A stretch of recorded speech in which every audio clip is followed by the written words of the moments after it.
በስመ አብ ወወልድ ወመንፈስ ቅዱስ አሐዱ አምላክ። በስመ አብ ወወልድ ወመንፈስ ቅዱስ አሐዱ አምላክ። በስመ አብ ወወልድ ወመንፈስ ቅዱስ አሐዱ አምላክ አሜን። ይትባረክ እግዚአብሔር አምላከ እስራኤል ወአምላከ አበዊነ ቅዱሳን ዘተሳሃለነ ወገብረ መድኃኒተ ለሕዝበ ዚአሁ። ይቅር ያለን ለወገኖቹ ለምእመናን ሕይወትን መድኃኒትን ያደረገ የአባቶቻችን አምላክ የቸርነት ባለቤት ቸሩ እግዚአብሔር ከዚህ ሰዓት ከዚህ ዕለት ስላደረሰን ቅዱስ ስሙ የተመሰገነ ይሁን፣ የተመሰገነ ይሁን። እንዴት ዋላችሁ? እንዴት ሰነበታችሁ? ቸርነቱ፣ ምሕረቱ፣ ይቅርታው፣ በጎነቱ ለዘላለም የባህሪ ገንዘቡ የሆነ አምላካችን መድኃኒታችን ኢየሱስ ክርስቶስ ለአምላክነት እንደሚገባ በድጋሚ የተመሰገነ ይሁን። ቸሪቱም አምላክ ወላዲተ አምላክ ቅድስት ድንግል ማርያም እመቤታችን፣ ቅዱስ መስቀሉ፣ ቅድስት ቤተ ክርስቲያኑ ያከበራቸው ቅዱሳን ሁሉ ስማቸው የከበረ የተመሰገነ ይሁን። እንኳን አደረሳችሁ። ቸሩ መድኃኔዓለም ከንጹሐን በረከት የእመቤታችን ጣዕሟን ፍቅሯን ያሳድርብን። የቅዱስ ማቴዎስ ወንጌል ምዕራፍ 7 ቁጥር 1 እንዳይፈረድባችሁ አትፍረዱ፣ በምትፈርዱበት ፍርድ ይፈረድባችኋልና፣ በምትሰፍሩበትም መስፈሪያ ይሰፈርባችኋል።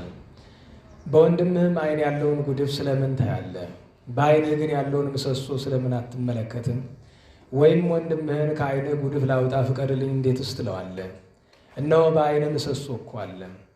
አንተ ግብዝ፣ አስቀድመህ ከዓይንህ ምሰሶውን አውጣ፣ ከዚያም በኋላ ከወንድምህ ዓይን ጉድፉን ታወጣ ዘንድ አጥርተህ ታያለህ። በእግራቸው እንዳይረግጡት ተመልሰውም እንዳይነክሷችሁ የተቀደሰውን ለውሾች አትስጡ፣ ዕንቆቻችሁንም በእሪያዎች ፊት አትጣሉ። ለምኑ ይሰጣችኋል፣ ፈልጉ ታገኛላችሁ፣ መዝጊያ አንኳኩ ይከፈትላችኋል። የሚለምነው ሁሉ ይቀበላልና የሚፈልገውም ያገኛል፣ መዝጊያንም ለሚያንኳኳ ይከፈትለታል። ወይስ ከእናንተ ልጁ እንጀራ ቢለምነው ድንጋይ የሚሰጠው ማን ሰው ነው? አሳስ ቢለምነው እባብን ይሰጠዋልን? እንኪያስ እናንተ ክፉዎች ስትሆኑ ለልጆቻችሁ መልካም ስጦታ መስጠትን ካወቃችሁ በሰማይ ያለው አባታችሁ ለሚለምኑት እንዴት አብልጦ መልካም ነገርን ይሰጣቸው ይሆን? እንግዲህ ሰዎች ሊያደርጉላችሁ የምትወዱትን ሁሉ እናንተ ደግሞ እንዲሁ አድርጉላቸው፣ ሕግም ነቢያትም ይህ ነውና። በጠበበው ደጅ ግቡ፣ ወደ ጥፋት የሚወስደው ደጁ ሰፊ መንገዱም ትልቅ ነውና ወደ እርሱም የሚገቡ ብዙዎች ናቸው። ወደ ሕይወት የሚወስደው ደጁ የጠበበ መንገዱም የቀጠነ ነውና የሚያገኙትም ጥቂቶች ናቸው። የበግ ለምድ ለብሰው ከሚመጡባቸው በውስጣቸው ግን ነጣቂዎች ተኩላዎች ከሆኑ ከሐሰተኞች መምህራን ተጠንቀቁ፣ ከፍሬያቸው ታውቋቸዋላችሁ። ስለ ቅዱስ ቃሉ ቸሩ መድኃኔዓለም ቅዱስ ስሙ የተመሰገነ ይሁን። እንግዲህ እግዚአብሔር ቢፈቅድ አርእስተ ምግባራት የምግባራት ራሶች ክፍል 5 ዛሬ ርዕሱ ጸሎት ይሆናል። አጭር ነገር ማንሻና በኋላ አጭር ነገር መጨረሻ ነው የምናደርገው። ምክንያቱም ከዚህ በፊት ስርዓተ ጸሎት ብለን በተደጋጋሚ ተምረናል። ዛሬ መሰረታዊ የሆኑ ነገሮችን አስታውሰን በተለይ ጎደሏችን እንድንረዳ ነው።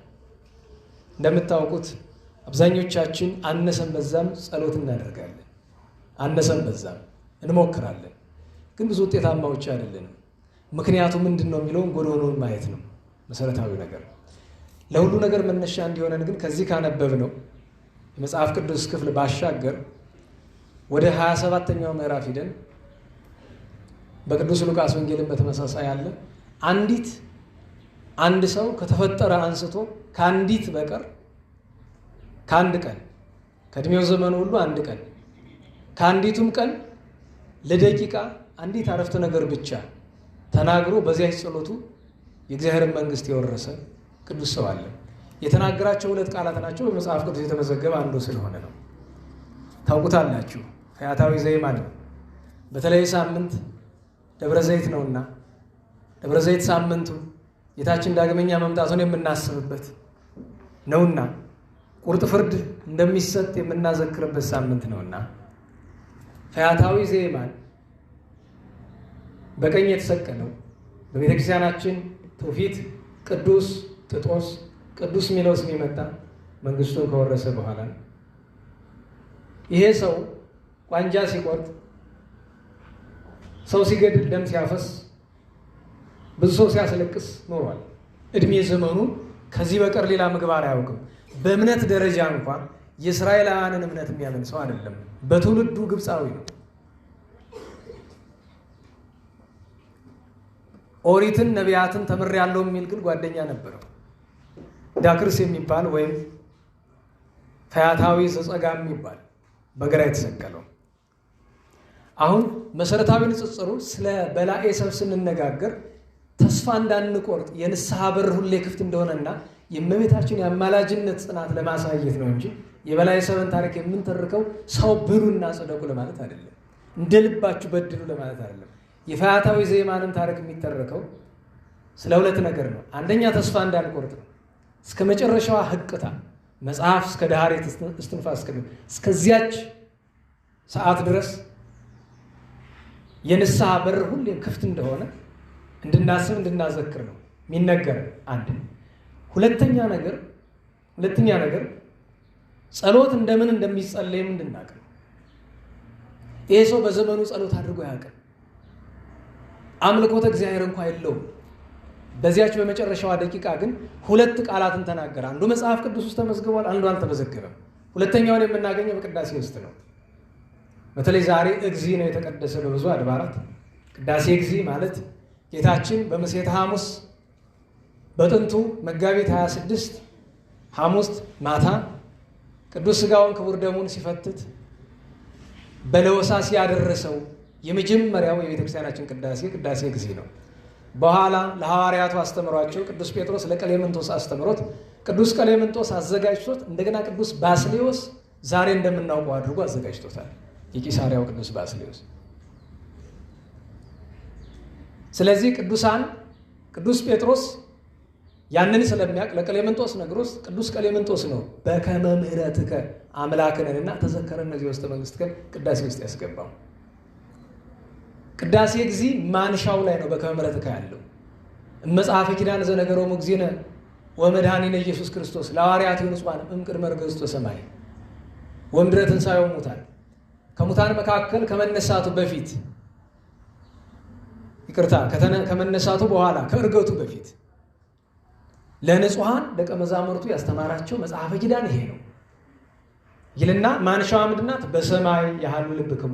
እቺ ሥርዓተ ጸሎት ትባላለች። አንድ ሰው ጸሎት ማድረግ ያለበት ልቡናው በምድር ሳይሆን በምን ሆኖ ነው? ንገሩኝ እንጂ በሰማይ ነው። ይህንን የሚመስል ቃል በቅዱስ ዮሐንስ አፈወርቅ ቅዳሴም በሰለስቱ ምዕት ቅዳሴም አለ። የቅዱስ ዮሐንስ አፈወርቅ ቅዳሴ ሲጀምር ማንሻው ይሄ ኃይለ ቃል ላዕለ ይኩን ህሊናክሙ፣ ህሊናችሁን ሰማያዊ ነገር አስቡበት፣ ወደ ሰማይ አስቡ፣ አታባክኑት በምድራዊ ነገር። በሰማይ ያሉ ልብክሙ፣ ልቡናችሁን በሰማይ አድርጉ ማለት ሰማያዊ መንግስትን፣ ሰማያዊ አምላክን፣ ሰማያዊ መልካም ስራን አስቡበት። አእምሩ ሀበ ዘትቀውሙ፣ የቆማችሁበትን ቦታ አትዘንጉ፣ እወቁ። ቤተ እግዚአብሔር ቤተ ቅድሳት መሆኑን አትርሱ። ወስሙ ቃለ ጽድቅ፣ የእውነት ዜና ማለትም ወንጌልን የመዳንን ነገር ቅዱስ ሥጋው ክቡር ደሙ የሚፈተትበትን ኃይለ ቃል ስሙ። ወአጽሙ ዜና ሰናየ፣ ወለ እግዚአብሔር ነገሰ ዲያብሎስ ረከሰ የምትል መልካሚቱን ዜና አድምጡ። በሰለስቱ ምዕትም ኃይለ ቃል አለ። ስለዚህ አንድ ሰው ጸሎት ሲያደርግ ፈያታዊ ዘየማን ያደረገውን ነው የሚነግረን። ምክንያቱም ቀጥሎ የሚመጣው ነገር በሰማይ ያሉ ልብክሙ ሲል ወይ ያሉ ብለን እኛ እንመልሳለን። ከዚያ በኋላ ግን 7 አንቀጾችን ተግሳጽ ይናገራል። ወለመቦ ዘተሐየሰ ምስለ ቢጹ ይድግሎቱ፣ ከወንድሙ ጋር የተጣላ ቢኖር ምን ይበልለት? ይተውለት። አንድ ሰው ከወንድሙ ጋር ከተጣላ ሳይተውለት መጸለይ ይችላል? እንዴት ዋላችሁ? እንዴት ዋላችሁ? አንድ ሰው ከወንድሙ ጋር ከተጣላ አሁን እንዲህ ሲባል ደግሞ ስላልታረኩኝ የዛሬ ጠዋት ጸሎቴን አልጸልይም አይደለም። አሁን ብዙ ጊዜ የቸገረን ነገር ምንድን ነው? ኃጢአት ስለምሰራ አልቆርብም። አዎ ኃጢአት ስለምሰራ መቆረብ አትችልም፣ ግን እንዲሆነ ገሃነመ እሳት መግባት አይቀርም። መንገዱ ምንድን ነው? ንስሐ ነው አይደለም? የሆነ ሰው ላይ ቂም ይዣለሁ። አማራጩ ቂም ስለያዝኩ ጸሎቱን መተው ነው ወይስ ታርቆ መጸለይ ነው? ንገሩኝ እንጂ። አሁን ታዲያ የእርቁ ፕሮግራም 10 ሰዓት ቢሆን ወይ ሰውየውን ማግኘት የዛሬ ሳምንት ቢሆን እስከማገኘው ጸሎት የላቁም? እንደዚህ አይደለም። ተግባር ምን ጊዜ መንፈሳዊ ተግባር አይቆምም። የምትቆም አንዲት ናት። ቂም እንደያዝነ ከሰውየው የምንታረቅበት ጊዜ ቢረዝም እንኳን መቁረብ አንችልም። መጀመሪያ መታረቁ ይቀድማል።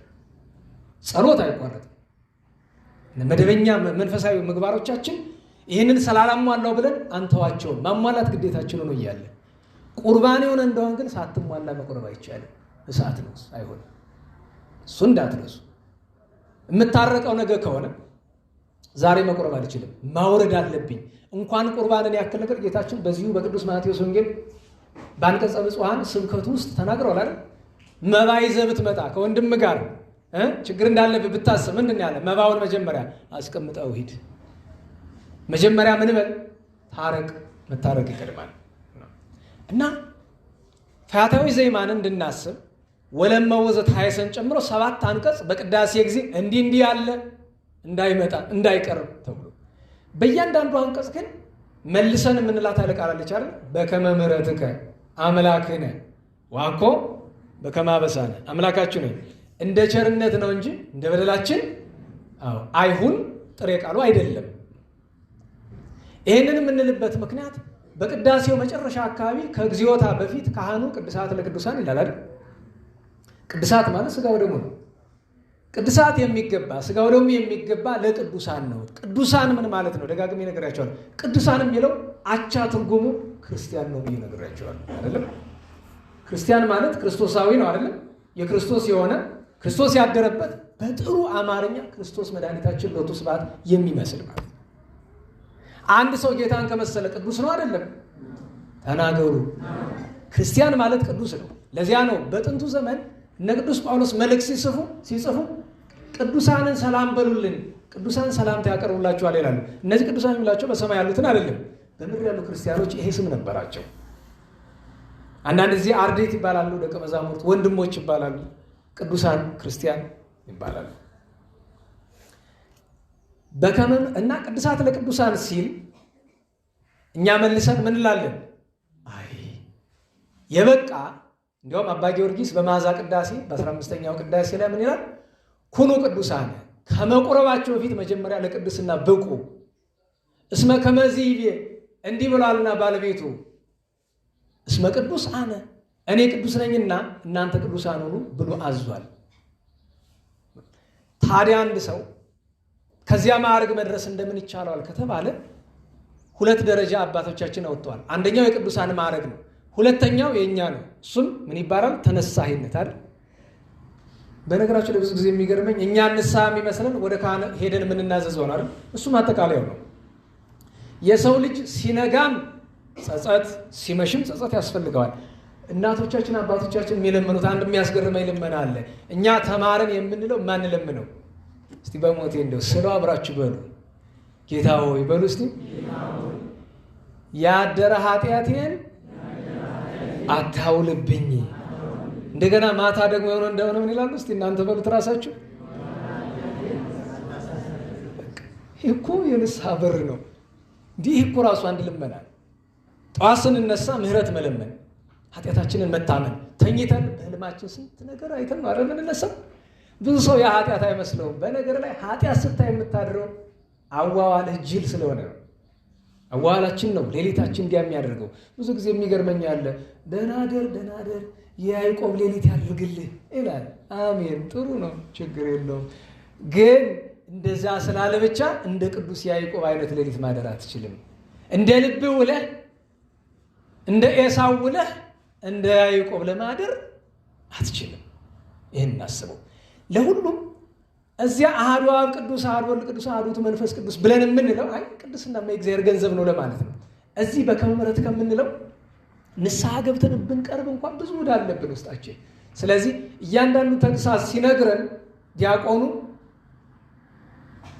እመቦ ዘሃሌ በልቡ ኑፋቄ ይትጋነይ፣ በልቡ መጠራጠር ያሰበ ቢኖር ይጸጸት፣ ለፈጣሪው ይገዛ ብሎ ሲል አምላካችን እንደ ቸርነት ነው። ከዚያ መልክዓ ቁርባን ላይ ደግሞ መልሶ ዲያቆን ምን ይለናል? እግዚእ ጾመ። አሁን በአርባ ጾም በአብይ ጾም የሚባል መልክዓ ቁርባን በሌላ ጊዜ አይባልም። በአርባ ጾም በአብይ ጾም ብቻ የሚባል መልክዓ ቁርባን አለ። 11ኛው መልክዓ ቁርባን ይባላል። መልክዓ ቁርባን ብዙ ነው። ብቻ ከተለመዱት በወንበር ቅዳሴ ከሚሰጡት ይህ 11ኛው ትርፍ ነው፣ ስርዋጽ ነው። እግዚእ ጾመ፣ ጌታ ጾመ በወይኦ ገዳመ ቆሮንቶስ ገብቶ ከመይቤዙ ዓለመ። ይህንን ያደረገ ለዓለም ምን ሊሆን ነው? ቤዛ ሊሆን አለና ቆራቢያንስ ኢትዝግቡ ቂመ፣ እናንተ ልትቆርቡ የቀረባችሁ ቂም አትሰብስቡ፣ እንደ መልካም ነገር አትሰብስቡት። ምስለ ቢጽክሙ ግበሩ ሰላመ፣ ከባልንጀሮቻችሁ ጋር ታረቁ። በሐሜት ወበቂም፣ ሰው እያማችሁ ቂም ይዛችሁ ኢትስተዩ ደመ፣ ለሁለት ያስተረጉማል። በጥሬ ዘሩ ቢያዩት በሐሜት የወንድማችሁ እንደማጠጡ፣ በምስጢሩ ቢያዩት ሐሜት እያማችሁ ቂም ቋጥራችሁ ብትመጡ የጌታ ደም ባህሩ ነው ያሰጥማችኋል፣ የእሳት ባህሩ ነው ሲለን ነው። ወደ ፈያታዊ ዘየማን እንመለስና የፈያታዊ ዘየማን የጸሎት ምስጢሩ በሰማይ ያሉ ልብክሙ ያለውን ይመስላል። እንዴት ትሉኝ እንደሆነ ፈያታዊ ዘየማን በቀኝ ተሰቅሎ ችንካር ተቸንክሮ ደሙ እየፈሰሰ የእሱም ጭምር ሁለቱም ሽፍቶች ምንም እንኳ የተሰቀሉት በፍዳቸው በኃጢአታቸው ቢሆንም እንኳ የጌታን ያክል ባይከብድም እንኳ መከራ አግኝቷቸዋል እነሱም። በዚያ ሰዓት ፈያታዊ ዘየማን ለጸሎቱ የእሱን ጸሎት አብነት እንድናደርግ ያደረገውን አንዱ ምክንያት ተዘከረኒ እግዚኦ አመ ትመጽእ በመንግሥትከ፣ በመንግስት ስትመጣ አስበኝ ያለው ለምንድን ነው? ልብ በሉ። እያየ ያለ ዝም ብሎ ሲያዩት እግዚአብሔርነቱን ሊታወቅ አይችልም አይደል? እና ዋላችሁ እግዚአብሔርነቱን ቢያውቁ ሰቃዮቹ እንኳን ይሞክሩት ነበር? አይሞክሩትም። እንዴት እግዚአብሔር መሆኑን አወቀ? እሱ ነው ጥያቄው፣ መሰረታዊ ጥያቄ። ፈያታዊ ዘየማን ጌታችን እግዚአብሔር መሆኑን በምን አወቀ? በምን ተረዳ ነው ጥያቄው። በሰማይ ያሉ ልብክሙ ማለት እሱ ነው። አንድ ታሪክ አለ። ፈያታዊ ዘየማን ጌታችን ከመያዙ አስቀድሞ ታስሮ ከዳክርስ ጋር ብዙ ቆይቷል። በአንደኛው ክፍል ያማን ነው በጌታችን ፈንታ የተፈታው በርባን ነበረ። በአንዱ ክፍል ፈያታዊ ዘየማን እነ ጢጦስ ነበሩ። ጌታችን ተይዞ ሲመጣ በአጠቃላዩ ከእስር ቤቱ ነው ዝና ይሰሙ ነበረ። በእርግጥ በእመቤታችን ስደት ጊዜ የምናውቀው ታሪክ ያለሱ የሰሙት ነገር አላቸው። የሰሙት ነገር ግን እንዲህ አድርጎ እንዲህ ታምራት የሚያደርግ በኋላ ይዘው አይሁድ እንደዚህ አድርገውት አሁን ከእናንተ ጋር እንደዚህ ሊደረግ ነው የሚል ነገር ነው። እሱ ብቻ ግን አይደለም ዋናው ነገር። ፈያታዊ ዘየማን ይመራመር ነበረ። ለምርምሩ ምክንያት የሆነው መጀመሪያ የሰማው ዜና ብቻ አይደለም። ጌታችን በተሰቀለ ጊዜ ስንት ተአምር ተደርጓል። እንዴት ዋላችሁ? እንዴት ዋላችሁ? ስንት ተአምር ተደርጓል። እንግዲህ ዓለም ከተፈጠረ ዘመን ከተቆጠረ ተደርጎ የማያውቁ 7 ነገሮች ተደረጉ። ፀሐይ ጨለመ፣ ጨረቃ ደም ለበሰ። በነገራችሁ ላይ አንድ ነገር ላንብብላችሁ። ምናልባት አንዳንድ ሰዎችን ሲሰሙ ቅር ያሰኛቸው ይሆናል። እናንተን እዚህ ያላችሁትን አይደለም። ግን የዚህ ሀሳብ ተቃዋሚ የሆኑ ሰዎች እንግዶችም ያየሁ ነውና እዛ እስቲ ይችን እውነቴን ነው ልክልሃለሁ፣ እንዲያውም ይችን ልክልሃለሁ እዛ ላሉ ለታላላቆቻችን አንዳንድ የማይገባ ነገር ለሚሰሩት ብታሳይልን ደስ ይለኛል። ታሪከ ነገሥት ላይ የተጻፈ ታሪክ ነው። ታሪከ ነገሥት የሚባል አለን አይደለም? ክብረ ነገሥት ታሪክ። አንደኛው ታሪክ የጎንደር ታሪከ ነገሥት ላይ እንዲህ የሚል ቃል አለ። የዛሬ 245 ዓመት ደብረ ብርሃን ሥላሴ ላይ እዚሁ ጎንደር ላይ በአቃቤ ሰዓት ከብቴና በወቅቱ ጳጳስ በግብፃዊ ጳጳስ በአቡነ ቄርሎስ መካከል የተደረገ ክርክር ነው። ግዕዝ ነው። ዝም ብዬ ማንሻ 2 አረፍተ ነገሮችን በግዕዝ ላንብብላችሁና በቃል የተረኬ ማጠቃለያውን ብቻ በግዕዝ እያነበብኩ ተረጉምላችኋለሁ። እንዲህ ይላል። ወበአሐቲ ዕለት ነናውላችሁ ግዕዝ እኮ ብታውቀው እዚሁ ልግልግል ነበረ። ወበአሐቲ ዕለት ሆረ አቡነ ቄርሎስ ጳጳስ ዘኢትዮጵያ ሀበ ደብረ ብርሃን ሥላሴ ወወአ ውስተ ቤተ መቅደስ ወረከቦሙ ለካህናት እንዘ ይቀድሱ ቅዳሴ። እንግዲህ ምንድን ነው? አባታችን ወቅቱ ጳጳስ ወደ ደብረ ብርሃን ሥላሴ ዛሬ 245 ዓመት ማለትም በ1770ዎቹ ወደዚያ ሄደ። ቅዳሴ ሲቀድሱ አገኛቸው። ቀጥሎ ጥያቄ ጠየቃቸው። ወይቤሎሙ ምንትኑ ዘይትቀሉ መንጦላዕተ ቤተ መቅደስ፣ ለምንድን ነው መጋረጃ ጋርታችሁ የምትቀድሱ? ለምንድን ነው የማትገልጡ ነው? በግብፅ ተገልጦ የሚቀደስ? ጳጳሱ መጥቶ ይህንን ጠየቀ። ካህናቱ ብዙ አይደሉም በምስጢሩና ብዙ ያልተማረ ሰው የሚመልሰውን መልስ ነው የመለሱት። ብዙ ጊዜ እንደዚህ ነው ማምለጫ ሲፈለግ። ምን አሉ? ዋውሱ ካህናት ወይቤልዎ አልብነ ዘከመዝ ሕግ ወልማድ በሀገርነ፣ በሀገራችን እንዲህ ያለ ሕግም ልማድም የለንም ብሎ ነው። አይውላችሁ የተማረ ሰው ስጠይቃችሁ እሱን የሚያረካ መልስ መመለስ ግዴታ ነው። ቀጥሎ ምንድን ነው የሚለው? ወኢሐወዞ ለልቡ ተሰጥኦተ ቃሎሙ፣ መልሳቸው ለጳጳሱ ደስ አላሰኘውም፣ ግን በግድ ክፈቱ አላላቸውም። ለምን? ከሊቃውንት ጋር መነጋገር ፈለገ። ከዛ እልፍ ይልና ወምዝ በአሐቲ ዕለት ሆረ አቃቤ ሰዓት ከብቴ ሀበ አቡነ ቄርሎስ ጳጳስ ዘኢትዮጵያ፣ ሄደ ተነጋገሩ። በጨዋታቸው መካከል ይህንኑ ጥያቄ ለአቃቤ ሰዓት፣ አቃቤ ሰዓት በወቅቱ ርዕሰ ሊቃውንት ናቸው። ከሳቸው በላይ ማንም የለም። ልክ በዘመናችን ከእንታ የሚበልጥ ሊቅ አለ ብለን አናምንም። እኛ አለው የሚል ካለ እግዚአብሔር ወቅለት አላቅ ብቻ ለኛ ነው እንግዲህ ለሌላው አላቅም። ከአቃቤ ሰዓት ከብቴ በላይ በወቅቱ ስላልነበረ ለምንድን ነው መጋረጃ ጋርዳችሁ የምትቀድሱ ብሎ አለው። አቃቤ ሰዓት ከብቴ የፈሊጥ መልስ አመጣ። ፈሊጧ ምንድናት? አይ የእናንተ ሀገር ሰዎች የእስክንድርያ ሰዎች በሙሉ ምሁራን ናቸው፣ ምስጢር ያውቃሉ። የእኛ ግን ቦ ዘተምህረ ወቦ ዘኢተምህረ፣ አይ ምስጢረ ቁርባን የተረዳለ ያልተረዳም አለ። ለዛ ነው የምንጋርድ አለ። አቡነ ቄርሎስ ግን ትችት አመጣበት። ምን ብሎ? ከመዝኑ ጥበብከ ወከመዝኑ አይምሮ ዚአከ፣ ሊቅ ብለው የሚያደንቁ እንዲህ ያለ መልስ ለመስጠት ነው አለው። አልተቀበለውም። ከዚህ አያይዞ ምን አለው? ትመልስልኝ ከሆነ አለው ጌታ በቀራንዮ አደባባይ በተሰቀለ ጊዜ መጋረጃ ነበረ ወይስ አልነበረም? ምክንያቱም ቅዳሴው ቀራንዮ ነው አይደለም? ጌታችን አይሁድ በ5 ችንካር ፈትተውታል። እዚህ ደግሞ ካህናት አባቶቻችን 5 ነው መስዋዕት አምላክ ይሰዋሉ አይደለም? ስለዚህ ቀላሉ ይሄ ነው። ባመጣው ነው የሚመልስለት። ምን ይለዋል? እንደዚያ ብሎ ሲመልሰው ሀሎኑ መንጦላዕት በዕለተ ዓርብ አመ ተሰቅለ እግዚእነ ብሎ ሲል ጳጳሱ አቡነ ቄርሎስ ዋውሳ አቃቤ ሰዓት ከብቴ ወይ ብሎ ሀሎ መንጦላዕት፣ አዎ ጌታ በተሰቀለ ጊዜ መጋረጃ ነበረ ብሎ አለው። ወይ ብሎ አቡነ ቄርሎስ ምንት ብከስም ምስክር አምጣ ጥቅስ ብሎ አለው።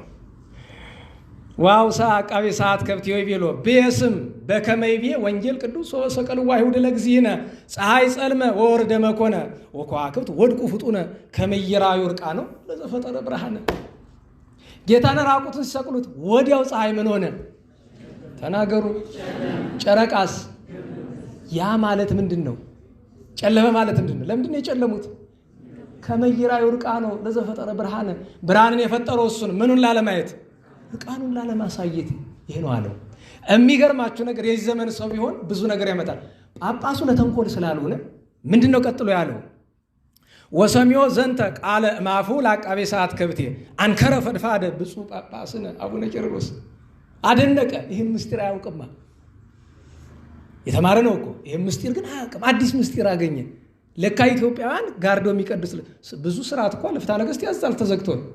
የብሉይ ኪዳን ስርዓት አለን፣ የፍትሐ ነገሥት ስርዓት አለን እኮ ዘግቶ ለማለት። ቀጥሎ ምንድን ነው የሚለው? ወአክበሮ ክብረ አብዬ፣ ታላቅ ክብርን አከበረው። ወምዝ አዘዞሙ ወይቤሎሙ ለካህናተ ደብረ ብርሃን ግበሩ በከመ ሕግ ወስርዓት ዘአንበሩ አበዊክሙ፣ አባቶቻችን እንዳስተማሯችሁ ከዚህ በኋላ መጋረጃ ጋርዳችሁ ቀድሱ አለና ቀጥሎ ዋሎ እስከይዜ ዝንቱ ሕግ ወስርዓት በተአቅቦ አለ። እስከይዜ ያለው ግን ታሪክ ነገር ውስጥ ተጻፈበት ነው። ዛሬ እግዚአብሔር ይማረን። ግን ማንን ነው መተቸት አይደለም። ይኸው ታውቃላችሁ ትችቱ ምናምን ትተን የለ አሁን እንዴት ዋላችሁ? የሚያኗኑረውን ነው እየተሰባበክን ያለን። ግን ይኸው እንዲህ ያለን መልስ ስለሚፈልግ ሰው አለ። ፍትሐ ነገሥት አንቀጽ 12 ብትመለከቱት መጋረጃ ጋርዶ ይቀድስ ነው የሚለው። መጋረጃ ጋርዶ ይቀድስ ነው የሚለው ትእዛዝ ነው። ግን እንዲህ ያለ ምስጢር ነበር። በምንድን ነው ያመጣሁት? ጌታችን በተሰቀለ ጊዜ 7 ተአምራት ተደረጉ በሚለው በአጋጣሚ መጥቶ ነው። 7ቱ ተአምራት ተደረጉ። ያንን ሲመለከት በዚያ ስፍራ መመራመር የቻሉ ማን ናቸው? አንደኛ ፈያታዊ ዘይማን፣ ሁለተኛ ለንጊኖስ፣ ሶስተኛ ዮራኖስ ናቸው። ዮራኖስ ማለት ጌታን የሰቀለው ያስቸነከረው ጲላጦስ የሾመው 100 አለቃው። ሦስቱም ወደ እምነት ነው የመጡት። ቀድሟቸው ግን ከሁሉ የመጣ እዛ መስቀል ላይ ያለ ነው። ስለዚህ በዚያ ሰዓት አባቶቻችን ምን ይላሉ? ተመራምሮ ምን ሆነ? አቤቱ አምላኬ አንተ እውነቱን አሳየኝ ብሎ ሲለምን ልቡና ወደ ሰማይ ሄዶለት ጌታችን በዘባነ ኪሩብ ተቀምጦ 40 እንስሳ ተሸክመውት ሱራፌል ካህናተ ሰማይ ሲሰግዱለት አእላፍ አእላፋት ትንቢተ አእላፋት መላእክት ሲያመሰግኑት ከሁሉ በላይ ግን 7ቱ ሊቃነ መላእክት ከእግረ መስቀል ወድቀው ለከ ኃይል ለከ ጽን ለከ ስብሐት ለከ አኮቴት ሲሉ ተመለከተ ባይኑ። ያን ጊዜ 2 ኃይለ ቃላት ተናገረ። አንደኛ በከመ ምሕረትከ አምላክነ፣ እኛ በብዙ ቁጥር ነው የምንለው በከመ ምሕረትከ አምላኬ ዋኮ በከመ አበሳዬ፣ እንደ ኃጢአቴ እንደ በደሌ እንደ በደልኩ መጠን አይደለም እንደ ቸርነት አስበኝ እባክህ አለና ተዘከረኒ ጊዜው አመ ትመጽእ በመንግሥትከ። እቺ ኃይለ ቃል ትገርመኛለች። ምን አላችሁ? ዛሬውኑ ገነት አስገባኝ አይደለም በጌትነት ስትመጣ። እንደሷን ለማመን እኮ አባቶቻችን ምን ይላሉ? አይ ዛሬም አስገባኝ እንዳለል ይሄ ሁሉ በደል በድዬ ንስሐ ሳልገባ ሳልከፍል የሚገባኝን ክፍያ እንደምን ይሆናል ሲል ነው ይላሉ አባቶቻችን። እንደምን ይሆናል ዛሬውኑ አስበኛል በመንግስት ስትመጣ ነው። ጌታ ግን ምን አለው? ዮም ትሄሉ ምስሌ ውስተ ገነት፣ ዛሬ ከኔ ጋር በገነት ተድላ ታደርጋለህ አለው። አንተ ተቀድሞ ለአዳም በሕያው ውስተ ገነት ያለው ተፈጸመ። ቀድሞ ገነትን ከፈታት በማኅተመ ደመ ክርስቶስ እንዲያሆነ። ስለዚህ ስለ ጸሎት ስናስብ ልናስባቸው የሚገቡ መሰረታዊ ነገሮች ውስጥ አንደኛውና ትልቁ በሰማይ ያሉ ልብክሙ ነው። ሰማያዊ ነገር አስቡበት፣ ሰማያዊ ክርስቶስ መድኃኒታችንን አስቡበት ነው። ምን ልትለን ፈልገ ነው ካላችሁ፣ ጸሎት ስናደርግ ብዙ ጊዜ በጣም የሚያስቸግረን ነገር ምንድን ነው? አንደኛ ጸሎት እያደረግን ያው በተለማድ ይባላል አይደል? አፍ ጸሎት መጽሐፍ ይነዳ ልብ በጓዳ ያሰናዳ ይባላል አይደለም? እሱ ቀላል ነገር እንዳይመስላችሁ አንዳንድ ሰዎች ይኸው በቃ ልብ ያልሸከፍልኛል ምናምን ይላሉ። ይኸውላችሁ በአንድ ቀን ልብ ሊሸከፍ አይችልም። ግን ልብን ለመሸከፍ ጥረት እያደረገ ያለ ሰው ማን ነው? ማን ነው? መጀመሪያ ደረጃ ለጸሎት ምን ያህል ዝግጅት እናደርጋለን ነው። ልብ ያልሸከፍልኛል ዝም ብለህ መጽሐፉን አፍሰህ እየጸለይክ እንዴት ነው ልብ ሊሸከፍ የሚችለው? ዝግጅት አለ። ቅዱሳት መጻሕፍትን ለማንበብ መጽሐፍ ምንድን ነው የሚለው? ታነገሥት አንቀጸ ጸሎት ላይ ምንድን ነው የሚለው? መጀመሪያ ምንድን ነው የሚለው? ቀጥ ብለህ በምን ቁም ይላል? በእግርህ ቁም። ከዚያ ወገብህን ምን በል ይላል? ታጠቅ። በትምህርተ መስቀል አማትብ። ለጸሎቱ ከፍተኛ አክብሮት ይኑርህ። ከፍተኛ አክብሮት። የሚገርማችሁ ነገር በቅዳሴ ስርዓት አባቶቻችን ስርዓተ ቅዳሴ ሲሰሩ ምን አሉ? እነ ቅዱስ ባስልዮስ እነ ቅዱስ አቡሊኒስ ስርዓተ ቤተክርስቲያን ላይ ምን ብለዋል? የሚያስቀድስ ሰው ወደፊት መደገፊያ፣ ወደኋላ መጠጊያ፣ ወደ ጎን ጸወን በእጁ መቋሚያ አያዝ። በሽተኛ ካልሆነ እግርን አትፍተል። 2 እግር ምንድን ነው የሚለው? ከመቀትራተ ብርት ዘያንቀለቅል ይል ቅዱስ አትናቴዎስ። ቀጥ እንደተቸከለ ነገር ቀጥ። እኔ ድሮ ልጆች እያለን ማያቸው ሰዎች ነበሩ ስርዓተ ቤተክርስቲያን የሚያውቁ ሲያስቀድሱ ከቆሙበት ቦታ ላይ እንኳን እግራቸው እጃቸው አይንቀሳቀስም ጨርሱ። ከቻሉ በንባ ልክ እንደማን ነው ስርዓቱ? የማን ነው ስላቸው ምን አሉ? ይሄ የአባ ይስሐቅ ስርዓት ነው። አባ ይስሐቅ ግብፃዊን አታውቁትም? ታስታውሳላችሁ? አባ ይስሐቅ ቅዳሴ ካስቀደሰና ጸሎት ከጨረሰ በኋላ ከሰው ጋር አያወራም። ከጸሎት ቦታ ወደ አንድ ቦታ መሄድ ከተፈለገ ሩጦ ሂዶ አምልጦ ተሸሽጎ ነው የሚሄድ እና ደቀ መዛሙርቱ ሽማግሌ ሆኖ እያለ አባታችን ለምንድን ነው ከሰው የምትሸሽ አሉት። አኮ ዘእጎይ እምሰብ አላ እምሰይጣን፣ እኔ እኮ የምሸሽ ከሰው አይደለም ከሰይጣን ነው አላቸው። እንዴት አሉት። በምሳሌ ነገራቸው። ይክልኑ አብርሆ ግሩም ጽልመት ማእከለ ነፋስ ቀዊሞ እሳት። አንድ ጧፍ ያበራ ሰው ሂዶ ከነፋስ ቦታ ይቆማል? እንዴት አላችሁ? አይሰማም። ሰው መብራት ብርሃን አብርቶ ጧፍ አብርቶ ነፋስ ላይ ይቆማል?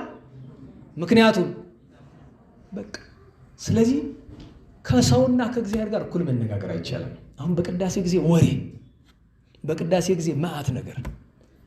የሚገርመው ነገር ደጋግሜ የምላችሁ ነገር አለ አይደለም? የገድለ አቡነ እስትንፋሰ ክርስቶስ ያሉ አባታችን እስትንፋሰ ክርስቶስ የ12 ዓመት ሕፃን እያሉ አባታቸው ቄሱ ካህኑ ደመ ክርስቶስ ጋር ቅዳሴ ገቡ። የዚያን ቀን 80 ምናምን ሰው ቆርቧል። አባታቸው የልጃቸውን ጸጋ መንፈስ ቅዱስ እንዳደረበት ተረድተዋልና መጨረሻ ላይ ልጅ አሉ ከወጡ በኋላ። አቤት ዛሬ ስንት ሰው ቆረበ! እኔ ምን አውቄ አባቴ ያሉ ስለዚህ አይ ልጅ አውቃለሁ እባክህ አትደብቀኝ ንገረኛል። አባቴ ያው እግዚአብሔር ምስክሬ ነው 9 ሰው ብቻ። ለምን የሰው ልጅ ወደ ስጋ ወደሙ ሲቀርብ መጀመሪያ ነገር እንዲያው ከንስሐው በተጨማሪ ስርዓተ ጸሎት ማወቅ አለበት። እግዚአብሔርን መፍራት አለበት። ማለት ያለበት ስፍራ ምን እንደሆነ ጸሎትን ፍትሐ ነገሥት አንቀጽ ጸሎት መጀመሪያው ምንድን ነው የሚለው? ጸሎት ምንድን ነው? ስርዓተ ቅዳሴም ስርዓተ ቤተ ክርስቲያንም ፍትሐ ነገሥት አንቀጽ ጸሎትም ስለ ጸሎት መጀመሪያ ለምንድን ነው ጸሎት ቢል ተናግሮም ስለ እግዚአብሔር። ጸሎት ማለት ከማን ጋር መነጋገር ነው? እንደዛ እናስበዋለን። አስቡት፣ ወደ ከንቲባ፣ ወደ አስተዳዳሪ፣ ወደ ሀገሪት መሪ ሂዳችሁ እንኳን ለመነጋገር ገና ቤተ መንግስት ውስጥ ገቡ። ያስፈራል ያስፈራል። እንዴት ዋላችሁ? ኧረ በሞቴ እንዴት ዋላችሁ? ያስፈራል ያስፈራል። ለነገሩ ገብታችሁ አታውቁም መሰለኝ። እስቲ የባለስልጣን ግቢ ገብታችሁ የምታውቁ እኔ ያለሁላችሁ አንደኛ አብዙ ከምታስቡት በላይ እግዚአብሔር ይመስገን ብዙ ነገር አሳይቶናል። በጣም ለምን ቢባል አስቡት። ለምሳሌ አሜሪካን ውስጥ አጋጣሚ አሜሪካ ትራምፕና ቮሎዲሚር ዜሌንስኪ ሲነጋገሩ በጣም ከፍተኛ ቅሬታ በአሜሪካውያን ሰዎች ከፈጠሩ ነገሮች መካከል አንደኛው የዜሌንስኪ አለባበስ ነው አይደል? የትም ቦታ ሲሄድ እንደዛ ነው የሚለብስ፣ የፈለገ ይሁን። አሜሪካን ነጩ ቤተ መንግስት ሲገባ ግን ሱፍ መልበስ አለበት ማለት። አሁን ለምድራዊ ቤተ መንግስት የሚሰጠውን ጥንቃቄ አስቡት። አረ ተዉትና እንኳን እኛ እንግዳ ሆነን የምንሄደው እራሱ ባለስልጣን ሱፍ ሳይለብስ ይገባል እንደ ቢሮ አይገባም እኮ። ምድራዊው ነገር ይህን ያህል ክብር ከተሰጠው እንዲያው በሞቴ እኔ ለምሳሌ አንድ የራሴ ህግ አለኝ። ሴት እህቶቻችን ማናገር ሲፈልጉ ሱሪ ለብሶ ምናምን መነጋገር የለም። በህግ አምላክ ይጅልኝ ነው መቼም የኔ ያለ የሚደፍር ብዙ የለም፣ ግን ገጥሞኛል 1-3 ጊዜ ይዘዋቸው የመጡ ሰዎች በህግ አምላክ አለ ቀሚስ የሌላት ሆኖ ብሎ አለ። ከፕሮቴስታንት መጣ፣ ያው ከመጠመቋ በፊት ትማር ብሎ ነው። በነገራቸው ላይ ከፕሮቴስታንት ከእስልምናም ከሌላም ትምህርት አስተምረን የመለስናቸው ሰዎች የሉንም። በእርግጡ ነው የምነግራቸው። ብዙ ተምረው የተጠመቁ አሉ፣ ግን በራሳቸው የመጡ ናቸው። ትምህርቱን መስጠት ነው ማለት አምነው ነው የመጡት፣ ትተውት ነው የመጡት። ያኛው አስጠልቷቸው እንጂ እንዴ ቅድስና ይጠይቃል እኮ አስተምሮ መመለስ ከባድ ነገር ነው። እና ኧረ እባክህ ቀሚስ የሚባል የላትም እቺ ልጅ ምናምን አለ። እሺ ይኸውልህ ይኸው ያደለው የእግዚአብሔርን የሰውንም ያከብራል። ይሄ እኮ አንደኛ ቤተክርስቲያን ነው። ስለዚህ እንዲህ ላድርግ ይኸውልህ ውሰዳትና ውጭ አስወጥተህ ከአንድ ሰው ነጠላ ለምን አስታጥቃት፣ አስገልድማት እና ይዛት ነው በቃ። አሁን ምን ይባላል? ይሄ ለራሱ ተጨንቆ አይደለም። እዛ ገብታ ብዙ ችግር ይዛ ነው የምትወጣ። ቢቀርባት ነው የሚሻል። ቤተ እግዚአብሔር ነዋ፣ እግዚአብሔር ቤት ነው። እኔ ስለምኖርበት ዝቅ ብሎ ይታይ ይመስልሃል? ቤተ እግዚአብሔር ነው። እና ለጸሎት ስንቆም የትም ቦታ እንሆን የምንነጋገረው ከእግዚአብሔር ጋር ስለሆነ የእግዚአብሔርን ክብር አስበን እንፍራ፣ እንጠንቀቅ። በቃ ተዘክሮተ እግዚአብሔር ማለት እኮ። ከዛ በኋላ ጸሎት ስታደርሱ አንድ ቦታ ላይ ሀሳባችሁ ሰብሰብ ይላል፣ አንድ ቦታ ይበተናል። ጨርሶ የሚበተን ከሆነ ትታችሁታል ማለት ነው። ይሄ ፈተና ሳይሆን ይሄ ዝም ብሎ ጅልነት ነው። ለኔ ጨርሶ አይሸከፍም ሲጀመር እስከሚያልቅ ድረስ አይመስለኝም። እኔ እብድ የምንላቸው ሰዎች እንኳን ከሚነጋገሩት መካከል አንድ የሚያስተውሉት አይጠፋም። ታዲያ ተስፋ ቆርጠን እንዳንተወው አባቶች ምን አስተምረውናል? ሰለስቱ ምዕት በቅዳሴያቸው ወተፈቅድ ምክንያት ለድኂን፣ ጌታ ሆይ አንተ ለማዳን ነው ምክንያት የምትፈልግ፣ ለመፍረድ አይደለም፣ ለማጥፋት አይደለም። ስለዚህ ከጸሎታችን መካከል ያችን እንኳን መርጦ የሚቀበለን ጠባቂ መልአክ እግዚአብሔር ያዘልናል። ጸሎት መልካም ነው፣ አስፈላጊ ነገር ነው። አሁን ይህንን ምን ትለዋለህ መሰለህ? መግቢያ ትለዋለህ። ይህን ያህል አስተምረ መግቢያ ነው ካልክ ዋናው ትምህርት ምንድን ነው ካልከኝ ማጠቃለያው ነው የሚሆነው። እግዚአብሔር አምላካችን ስርዓተ ጸሎት የምናስተውልበትን አይምሮ ያድለን። የሰባቱን ቀን ቅዱሳን ስማቸውን እንጥራና ማጠቃለያ ሰጥተን ትምህርታችን እንጨርሳለን። ዛሬ 17 ነው፣ ተገናኝተን የነበረ በ9 ነው። ከ10 ነው የምንጀምረው። 10 በዓለ ቅዱስ መስቀል ነው። እንግዲህ ጎንደር ውስጥ የቅዱስ መስቀል ቤተክርስቲያኖች 2 ነው ያሉን። አንዱ ይሄው መንበረ መንግስት፣ ሁለተኛው በዚህ በቀበሌ 18 አዲስ የተሰራው ቤተክርስቲያን ማለት ነው። ቅዱስ መስቀልን በየጉባኤው የዞርክችን እያልኩኝ ነው። ቅዱስ መስቀሉን የሚያዋርድ ስራ አንስራ እባካችሁ። ቅዱስ መስቀሉን የሚያዋርድ ምንድን ነው? ክርስቶሳዊ ተብሎ በቅዱስ መስቀል ላይ ያዳነን አምላክ ካዘዘን በተቃራኒ ከመኖር በላይ የመስቀል ጠላት መሆን ምን አለ? በነገራችሁ ላይ አለመቆረብ ከመስቀል ጠላትነት ያድናል? አለመቆረብ በራሱ ከመስቀል ጠላትነት ጋር አቻ ነው። አለመቆረብ ስላችሁ አልችል ብለን የሆነውን አይደለም፣ እየተቻለን ንስሐ ገብተን መግባት እየቻለን። ብዙዎቻችን የማንቆርብበት ምክንያት ግልጥ ነው አይደለም? እንዴት ዋላችሁ? የማንቆርብበት ምክንያት ግልጥ ነው። ሁሉም ሰው ሲጠየቅ ምንድን ነው የሚለው? አይ ኃጢአት ስለምሰራ አንቆርብም። ይሄ ትርጉሙ ምንድን ነው? ለጊዜው ምን ትመስላለች? አይ እንዲህ እኔ ኃጢአተኛ ነኝ ትመስላለች። አይደለም። ሐቁን ማንነጋገር ኃጢአት መስራት ስለምፈልግ አንቆርብም። ሰምታችሁኛል? ነገሩኝ። ይኸውላችሁ ኃጢአት ስለምሰራ ብሎ ማለት እንደሚሰራ በምን አወቀ? እቅድ ነው። መቁረብ ግዴታ ነው። ግዴታ ነው። መንፈሳዊ ግዴታ ነው። በየቀኑ አይደለም፣ በየሳምንቱ አይደለም። አባቶች እንዳስተማሩን በየ40 ቀኑም ላይ ይቻል ይችላል። እንዲያው በዓመት አንድ ቀን ቢሆን ቅዱስ ሥጋው ክቡር ደሙን ታዲያ በመስቀሉ የተፈተተውን ቅዱስ ሥጋው ክቡር ደሙን ካልተቀበልን እንዴት ነው መስቀሉን ያከበርነው? በዚህ ዘመን ሐሜተኛ አንደኛ ሲባል ማን ነው? ክርስቲያኖች። ሰነፍ ስራ የማይወድ ማን ነው ሲባል ክርስቲያን። የሆነ ነገር ማን ነው? ክርስቲያን። ለምንድን ነው እንዲህ አይነት ስም ይወጣልን? እንደው በሞት ያስቡት እስኪ። ሰዎች ሲያዩ አይ እንደ ገሌ ነው እንጂ መሆን የሚባል ሰው አለ ከመካከላችን? አሕዛብ ሲያዩን፣ መናፍቃን ሲያዩን እንደ ገሌ ነው እንጂ እንባላለን። መስቀሉን ማክበር ማለት ነው። ጌታችን ምን ብሎናል? የሚያዩን ሰዎች እኛን አይተው የሰማዩ አባታችን እንዲያከብሩ፣ እግዚአብሔር እንዲያከብሩ ብርሃናችሁ ምን ይሁን ተብለናል። አሁን በሰው ፊት የሚበራ ብርሃን አለን? ይህንን አለማድረግ የፍላጎት ጉዳይ ነው፣ የችሎታ ጉዳይ አይደለም። ወትሮኑ በሰው አቅም የሚደረግ ነገር አለ? የሚያስፈጽም ማን ነው? ተናገሩ። የሚያስችል ማን ነው? ሥጋውን ደግሞ ለመቀበል ንስሐ ገብተን አልቅሰን አዝነን ደረታችን ደቅተን በትህትና ሆነን ቀርበን እንዳንቀበል ምን ከለከለን? በመስሪያ ቤት እንደ ገሌ ነው እንጂ በየመስሪያ ቤቱ አይታችሁት ከሆነ እዚህ ቤት ነገራችኋለሁ አይደል? አበል አጠቃላይ የትኛውን መስሪያ ቤት ትሄዱ እታች ያሉትን ነው እየተናገሩ ካሉ ያዙልኝ። ወደ ላይ ያሉት ነው ያሉት ትተን ላይ ያሉትን መናገር። እኔ በስራ አጋጣሚ ከሚያስገርሙ ነገሮች አንዱ ስራ እንወጣና 1 ሰዓት 2 ሰዓት ከቆየን በኋላ አበሉ ሰዱ ይባላል። አረ 2 ሰዓት እኮ ነው የሰራነው፣ የምን አበል ነው? አበሉ ደግሞ የ1 ቀን እንዳይመስላችሁ፣ የ3 ቀን፣ የ4 ቀን፣ የ7 ቀን ነው። 3 ህገወጥ ነገሮች አሉት። አንደኛ አበል የሚከፈል ከከተማ ስትወጡ። አበል የሚሰጣችሁ ለምንድን ነው? ለምግብና ለመኝታ ነው አይደል? ከወጣችሁ የምትበሉት ከቤት ቤት ስለሌላችሁ ማደሪያና ለምግብ ነው፣ ሌላ ነገር የለውም አይደል? እዚሁ ከተማ ሰርታ አበል ችግር ነው። ደግሞ የ1 ቀን ሰርተህ ልክ እንደዚያ ሰውዬ በዚህ ማዶ ስሙን ያልጠራም በዚህ ማዶ ባለው በአንድ ወረዳ ተከሰሰ። ክሱ ምንድን ነው የሚለው? በ1 ዓመት የወሰደው አበል የ444 ቀን ነው። እና እኛ ሳናቅ እንግዲህ ቫይረስ ይሄ ቀመሩን የዘመን አቆጣጠሩን ለውጦ 1 ዓመት 444 አድርጎት ይሆናል የሰውዬ። የሚገርማችሁ ነገር ኦርቶዶክስ ነኝ ነው የሚለው ሰውየው። እና በሞቴ ለመስቀሉ ለቅዱስ መስቀሉ የሚሆን ህይወት እንዲኖረን እንዘን። እንዲሁ መጀመሪያ ነገር እንዘን።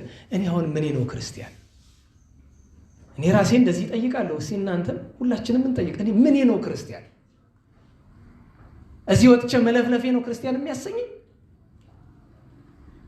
ክርስቶሳዊ የሚያሰኘኝ የመስቀሉ አታስታውሱም? 2007 ላይ ሊቢያ ሲያርዷቸው ግብፃውያንንም ኢትዮጵያን ኦርቶዶክሳውያንን ያወጡላቸው ስም ምንድን ነው የሚለው? የምን ሰዎች ነው የሚሏቸው? የመስቀሉ ሰዎች። እነሱ ትክክል የመስቀሉ ሰዎች ነው ተገኙ። ከዛ በፊት ያላቸው ሁኔታ አናውቅም። ያቺ ዕለት ግን የመጨረሻዋን ቀን የመስቀሉ ሰዎች ሆኑ። እኛ የመስቀሉ ሰዎች ነን? ምናችን ነው የመስቀሉ ሰዎች የሚያሰኙ? እግዚአብሔር አምላካችን በኃይለ መስቀሉ ይጠብቀን። ያን ቀን ጻድቁ አባታችን ዲማን የመሰረቱት ሐዋርያ ወጻድቅ አባታችን ተከስተ ብርሃን ወይም አባ በኪሞስ ዓመታዊ ዕረፍት በዓላቸው ነው። ጻድቅ ቆስጠንጢኖስ፣ ቅድስት እሌኒ ያን ቀን ኪራኮስ መቃርስን ሁሉ የምናስብበት ቀን ነው። በ11 በቤተክርስቲያናችን ታሪክ በቅዱስ ዮሐንስ ወንጌል ምዕራፍ 4 ላይ ያለችው ሳምራዊቷ ሴት ዓመታዊ ዕረፍት በዓሏን የምናስብበት ነው። እዚያኛው ጉባኤ ላይ በሰፊው ባይባል በመጠኑ ተነጋግረንበታል። ይህች ቅድስት እናት በጌታችን አምና ከ5 እህቶቿ ጋር ከ2 ልጆቿ ጋር በባለ ጰራቅሊጦስ ከተጠመቁ 3000 ሰዎች መካከል ነበረች ይባላል። ከዚያ በኋላ በስብከተ ወንጌል ወደ አፍሪካ መጥታ በሰሜኑ አፍሪካ ክፍል ብዙ መከራ ተቀብላ እንደገና ወደ ሮም ተግዛ 3 ዓመት ተሰቃይታ ነው ያረፈችው። ሰማዕት ሐዋርያዊት በእኛ ቤተክርስቲያን ሌላ ስም አላት። በዓለም አቀፍ ደረጃ ግን ቅድስት ፎጢና ወይም ፎጢኒ ይሏታል እነሱ። ጢ የሚለውም በእኛ ቋንቋ ነው እንጂ በእነሱ ያው ጢ የላቸውም። እንደዚያ ነው። ያን ቀን ጻድቁ አባታችን አቡነ አሌፍ ወይም አባ ኦጽ ከ9 ቅዱሳን አንዱ ዓመታዊ ዕረፍት በዓላቸው ነበረ። ሰማዕቱ ቅዱስ ቴዎቄጦኖስ፣ እናታችን ብጽዕት እስክንድራ፣ ኤጲስቆጶሱ ቅዱስ ባስሊዮስ። እኔ የሚገርማችሁ ነገር የአባቶቻችን ስራ እዚህ በፊት ነግራችኋለሁ፣ ላስታውሳችሁ ነው። ባስሊዮስ በሉ እስቲ። ባስሊዮስ፣ ባስሊቆስ፣ ሶስቱም አንድ አይነት ስሞች ናቸው። መሰረታቸው አንድ ነው፣ ትርጉማቸውም አንድ ነው። አባቶቻችን ግን እንዳንቸገርባቸው ይመስለኛል ከቋንቋ ሲያመጡ ሊቁን ባስሊዮስ ዮ አሉ፣ ሰማይቱን ባስሊኦስ አሉት ኦ፣ ሐዋርያውን ባስሊቆስ። ባስሊቆስ ማለት ከሰባ አርድእት አንዱ ነው፣ ግን ሶስቱም ትርጉሙ ተመሳሳይ ነው። ይሄኛውን ባስሊኦስ አባ አረቦን የሚባል የኢየሩሳሌም ጳጳስ እሱንና አጋኔዎስ አውንድሪዮስ ብንዴዎስንና ይህንን ቅዱስ አባት ባስሊዮስን ጠርቶ አራቱን ጠራቸው። ፈልጊያችሁ ነበር አላቸው። ለምን አሉት። ጳጳስ ላደርጋችሁ ነው አላቸው። ኤጲስቆጶስነት እውነተኛ ሰዎች ስለሆኑ አንፈልግም አሉ። አይ ግድ የላችሁም ፈጣሪ እኔ ያዘዘኝ ብሎ ጵጵስና ከሾማቸው በኋላ ሀገረ ስብከት ሰጣቸው። ሀገረ ስብከት ለአራቱም የሰጣቸው ምንድን ነው? የአረማውያንን ሀገር ሄዱና አስተምራችሁ ተጳጳሱባቸው አይደል? ሰርተ በላ ይባላል። አሁን እኔ እናንተን እያስተማርኩ ያለሁት አምናችሁ የመጣችሁት ሰዎች ነው። እስቲ እንደው እውነት አስተማሪ በሆን የት ነው መሄድ ያለብኝ? ወደ አሕዛብ። ለምን? አራቱንም ገርፈው አሰቃይተው ነው የገደሏቸው። ይሄ ቅዱስ አባት ግማሹን አሳመነ፣ ግማሾቹ ደግሞ ገደሉት። እንዲህ ያለ ስራ ነበረ ጥንት። የቅዱስ ጎርጎርዮስ ዘኑሲስን ታሪክ ታውቁ የለም? እናላችሁ ቅዱስ ጎርጎርዮስ ዘኑሲስን ወንድሙ ቅዱስ ባስሊዮስ የሾመው የት ነው? ኑሲስ የምትባል ደሴት አይደለም? ወደ ኑሲስ ሹሞ ሲልከው ኑሲስ የአረመኔ ሀገር ናት። 11 ክርስቲያን ብቻ የሚኖርባት 33 ዓመት አስተምሮ መከራ ተቀብሎ በ33ኛው ዓመት ቅዱስ ጎርጎርዮስ ሲያርፍ በዚያች ደሴት ውስጥ ክርስትናን ያልተቀበሉ 11 ሰዎች ብቻ ቀርተው ነበረ ይባላል። ደግሞ መገጣጠሙ ያስገርማል። ሲሄድ 11 አረመኔ ብቻ ነበረ፣ 11 ክርስቲያን ብቻ ነበረ። ሲያርፍ ደግሞ 11 አረመኔ ብቻ ቀርቶ ነበረ። በነገራችሁ ላይ አረመኔ ሲባል በጣም መጥፎ ቃል አድርጋችሁ እንዳታዩት። ግሪካዊ ነው እኮ ሌላ ትርጉም የለውም። ግን በግብራቸው ምክንያት አንዳንዱ ትርጉሙ ጨካኝ እንደዛ ተብሎ ተወስዷል። አረሚ ብሔረ አረሚ ማለት ጽርአውያን ናቸው አረሚ የሚባሉት በጥንቱ ዘመን። ቅዱስ ባስሊዮስ የዚያን ቀን ዓመታዊ በዓሉ ነበረ። በ12 ሊቁ ቅዱስ ድሜጥሮስ ተካሌ ወይን ተብሎ የሚታወቀው የሥነ ትምህርት ቤት ነው። በነገራችሁ ላይ በብዛት ድሮ እዚህ ስነ ትምህርት ቤት ልንማር ስንመጣ ስነ ጽሑፍ ሲቀርብ እንደዚህ ጥቅምት ላይ ስለ ቅዱስ ድሜጥሮስ ተካሌ ወይን ተብሎ ነበር እና ነበር ስነ ተማሪዎችን ብትጠይቋቸው ድሜጥሮስ ካላቸው ተካሌ ወይን የወይን ገበሬ የነበረው እንደማለት ነው። ድንግልና የተገለጠበት ነው። ልዕልተ ወይን መላዚ ቅዱስ ሚካኤል ዓመታዊ በዓላቸው ነበረ። በ13 አባቶቻችን ቅዱሳን መቃርሳት ዓመታዊ በዓላቸው ነበረ። ደህና ዋላችሁ። ቅዱሳን መቃርሳት ሁለቱ መቃርሶች እኔ በቀደም አንዲት ቴሌግራም ጉባኤ አለችን አይደል? ጥቂት ሰዎች ለብቻቸው የሚማሩበት እሷ ላይ አንስቼላቸው ነበር። የአባ መቃርስና የታላቁ መቃሪ ዘእስክንድርያ ስደታቸውን ጌታችን የዚያን ያክል ያከበሩ ለምንድን ነው?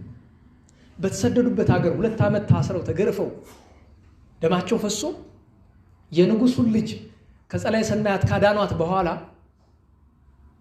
ህዝቡን ለማጥመቅ የጥምቀት ዋዜማ በምሽት ይዘዋቸው ወርደው ጥር 11 ቀን ቅዳሴ ቤቱ ሲከበር በቅዳሴ ቤቱ ላይ ሰማያውያን መላእክት፣ ሊቃነ መላእክት፣ ነቢያት፣ በቅዱስ ዳዊት መሪነት፣ መላእክት በሚካኤል፣ ነቢያት በቅዱስ ዳዊት መሪነት፣ ሐዋርያት በቅዱስ ጴጥሮስ መሪነት፣ ደናግል፣ ሰማዕታት ያልመጣ የለም።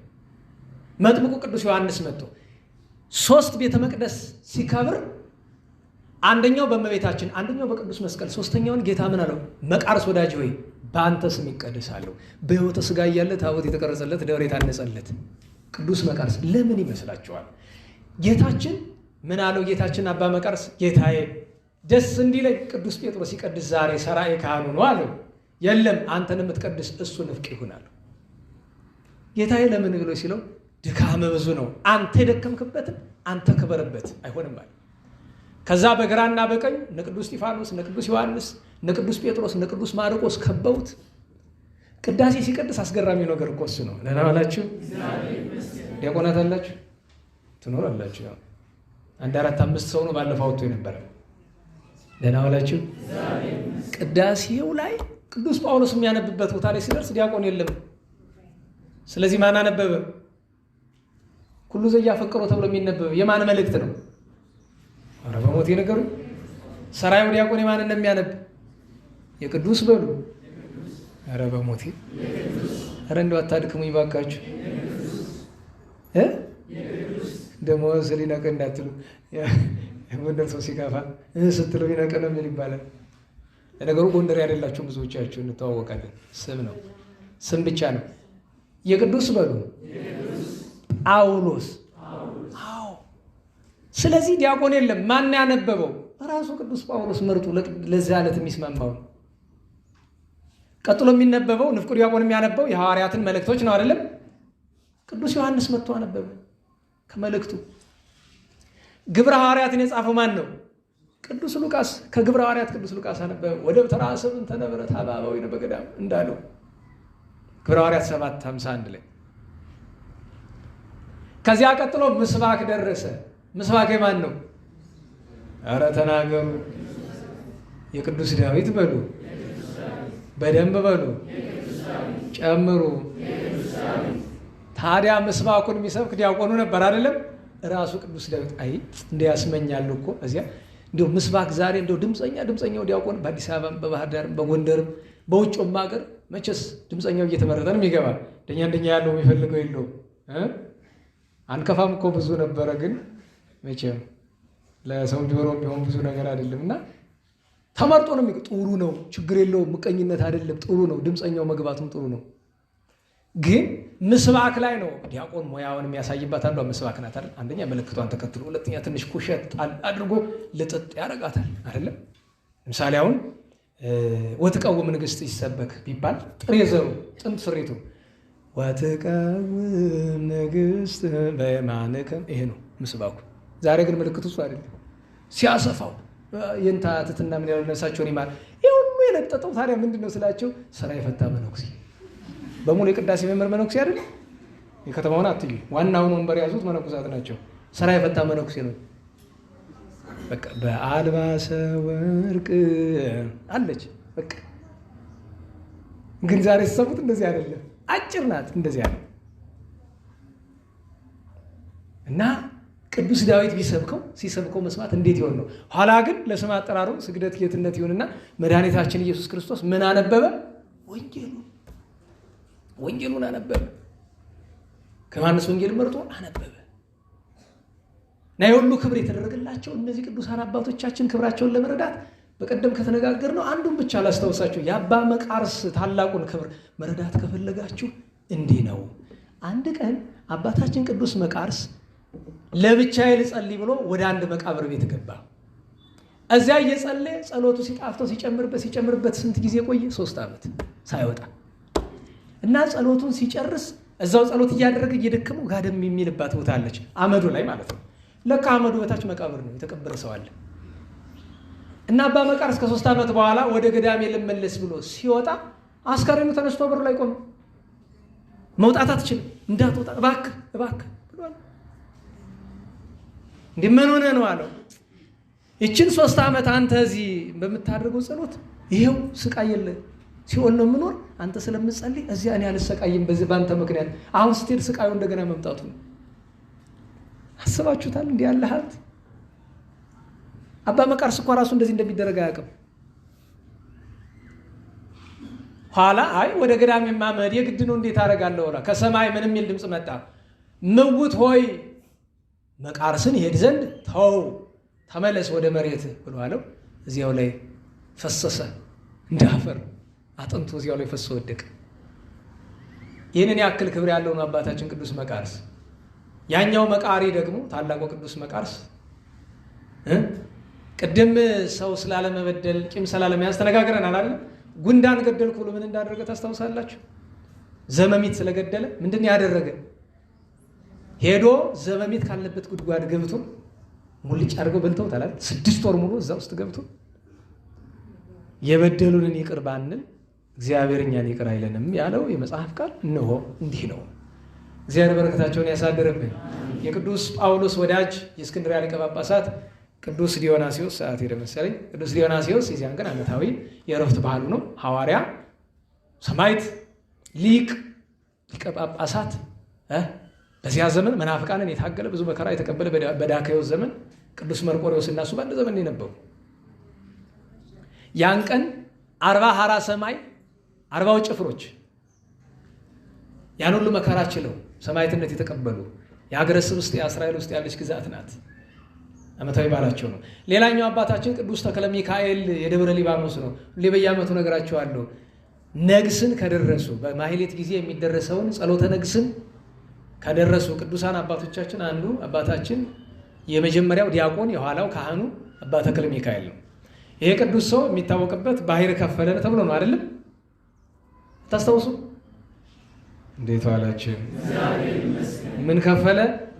ደብረ ሊባኖስ ትሄዱ በጀርባ ያለችውን ወንዝ አይታችኋታል? አጋት የምትባለው ሞልታ አገኛት።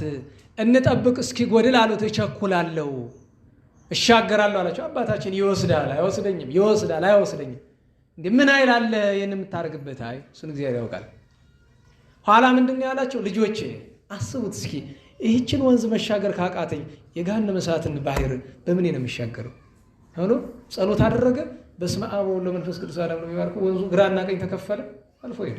እነሱም አልፎ ሄዱ በሱ ጸሎት። እግዚአብሔር ሁሉንም በረከት ያሳድርብን። በ14 ሐዋርያው ቅዱስ ጳውሎስ የአንዲትን ሴት 7 ዓመት አጋንንት ያስቸገሯትን ሴት አዳናት ይላል አይደለም? የዛችን ሴት ችግር እንድትረዱ ፈልጋለሁ። 2 ነገር ብቻ ልንገራችሁ። አንደኛችን ሴት ጸላይ ሰናያት ወንድ እየመሰለ አብሮ ልክ እንደዚህ በዝሙት ሰው እየመሰለ ያሰቃያታል። ልክ ተራክቦ እንደሚፈጽም ሰው ማለት ነው። ያሰቃያታል። ለምን ትሉኝ እንደሆነ ይችን ሰው ያገኛት ከሻወር ቤት ስትወጣ ነው አይደለም? አባቶቻችን ምን ይላሉ? ባልተፈቀደበት ቀን እንዲያስታረጋ አግኝተዋት ነው። በነገራችሁ ላይ በስርዓተ ቤተክርስቲያን መሰረት እሁድ ቀን ሻወር መውሰድ አይደለም ጸበል መጠመቅም እንደሌለ ታውቃላችሁ። ታውቃላችሁ? አታውቁም? እንዴት ዋላችሁ? በነገራችሁ ላይ ሰኞ ማትታጠቡ አይ ስራ ስለምጀምር ታጠበ ብትጀምረው ምን ችግር አለ? ሰኞ ታጠብና ስራ ገባ። ሰኞ ጧት ወይ እሑድ ማታ ከመሸ በኋላ ታጠብ። ገብታችኋል? ይህ ጸላይ ሰናያትን ስራ ለምን እንከተላለን? ፈረንጅ ያደረገውን ነገር ለምን በመጀመሪያ ደረጃ ሀበሻ በየሳምንቱ ይታጠባል? ድሮውን እኛ እኮ ሲፈጥረን ንጹህ አድርጎ ነው የፈጠረን።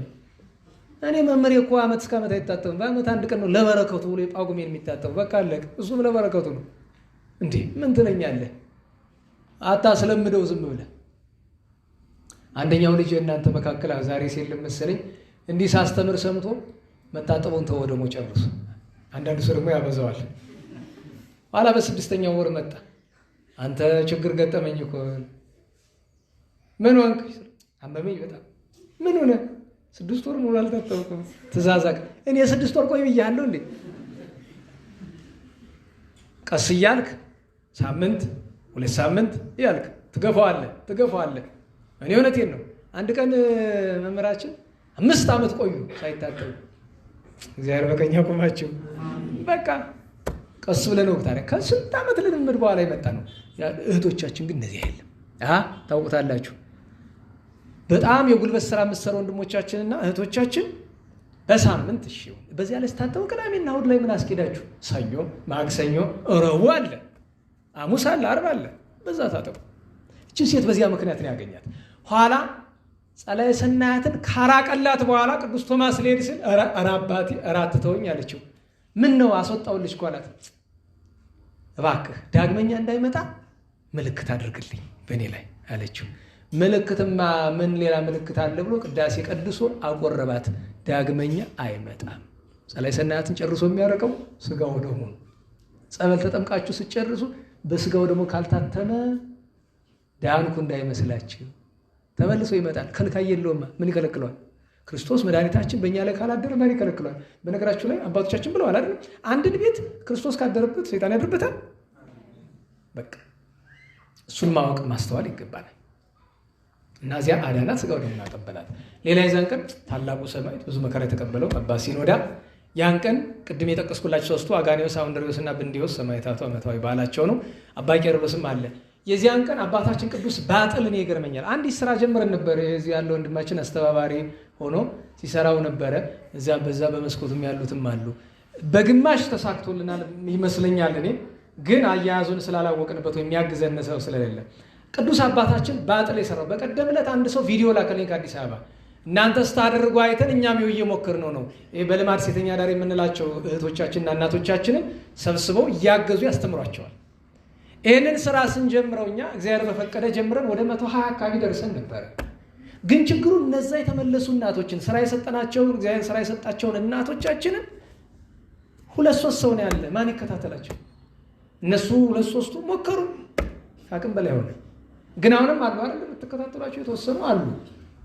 ለምን ቢባል ስራ ይሰጣቸዋል። በ10,000 በ12,000 በ15,000 ስራ ይሰጣቸዋል። ያ ስራ አንዳንዴ ፌል ያደርጋል። ሰው አይደለም። አንዳንዶቹ ደግሞ ስንፍና ያላቸው አሉ። ዝም ብሎ ቁጭ ብሎ የሚበሉትም አሉ። ገንዘቡን ወይም ደግሞ የተሰጣቸውን ዕቃ ሸጠው ይበሉም ሰምተናል።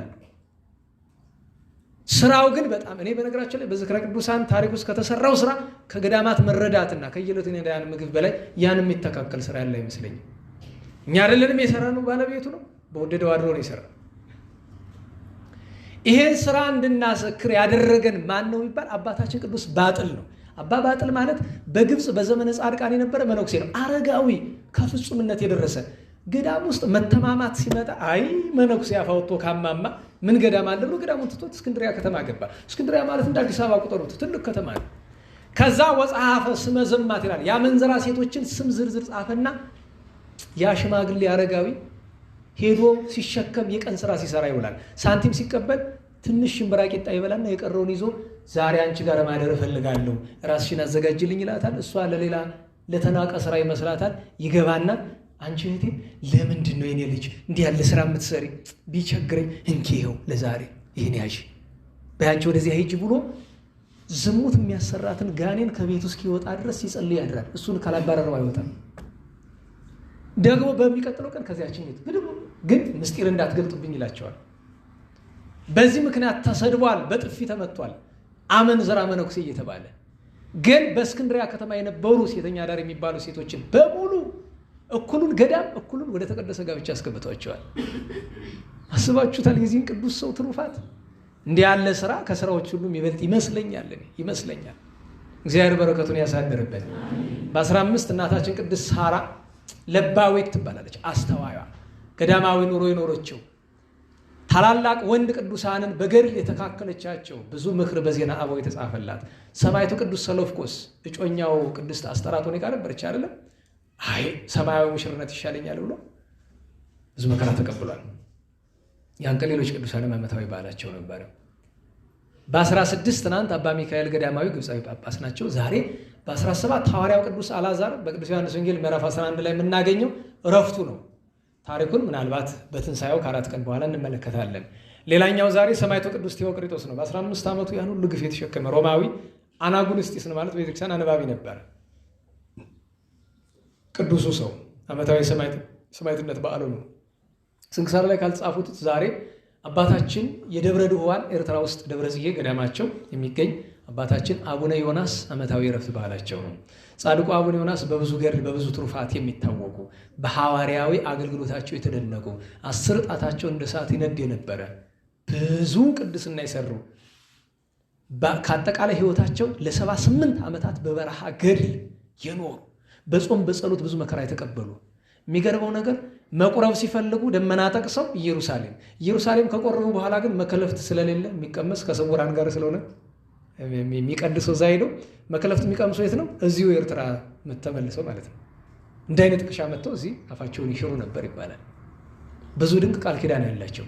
ዛሬ የመጨረሻው ትልቁ በዓል እነ ጊዮርጊስ ገዳማዊ አለ፣ እነ ተላሰስ፣ እነ ኒቆር፣ እነ ዮሴፍ የሚባሉ በዓላት አሉ። ግን ዛሬ አቡነ ገሪማ ናቸው። ቤተክርስቲያኑ ሄዳችሁ ተሳለማችሁ እንደሚሆን ተስፋ አድርጋለሁ።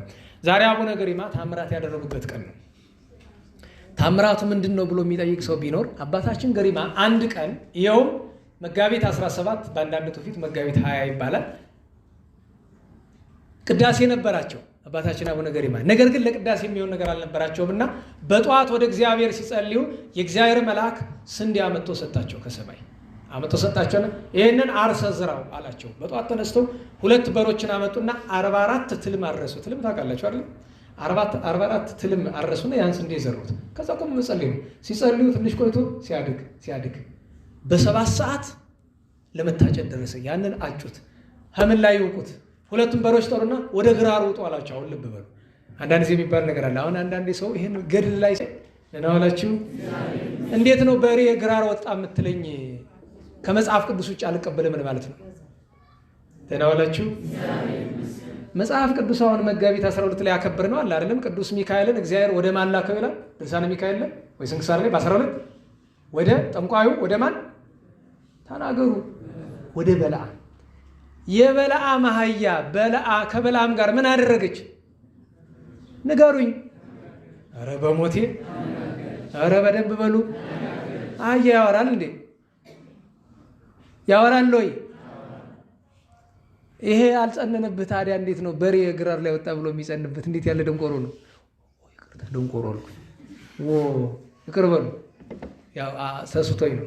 ቃሉ ትክክል ነው። ከዚያም በላይ ይገባዋል። ለእኔ ግን አይገባኝም ማለቱ አይገባኝም። እሱማ ይገባዋል እንዲህ ለሚለው ሰው። እዚያ ወጡ። የሚያስገርመው ነገር ከግራር ማውጣታቸው። አሁን ግራር አስቡት፣ ከዛፎች ሁሉ ምንም ነገር የማይቋጠር ግራር ነው፣ ክፍት ነው። ግን መልአክ ክንፍ ወጣ ይዘርግቶላቸው እዚያ ወቅተው 77 እንቅብ አወጡ። እንቅብ ታውቃላችሁ? አታውቁም? አይ መከረ እንዴት ዋላችሁ? እንቅብ ምንድን ነው?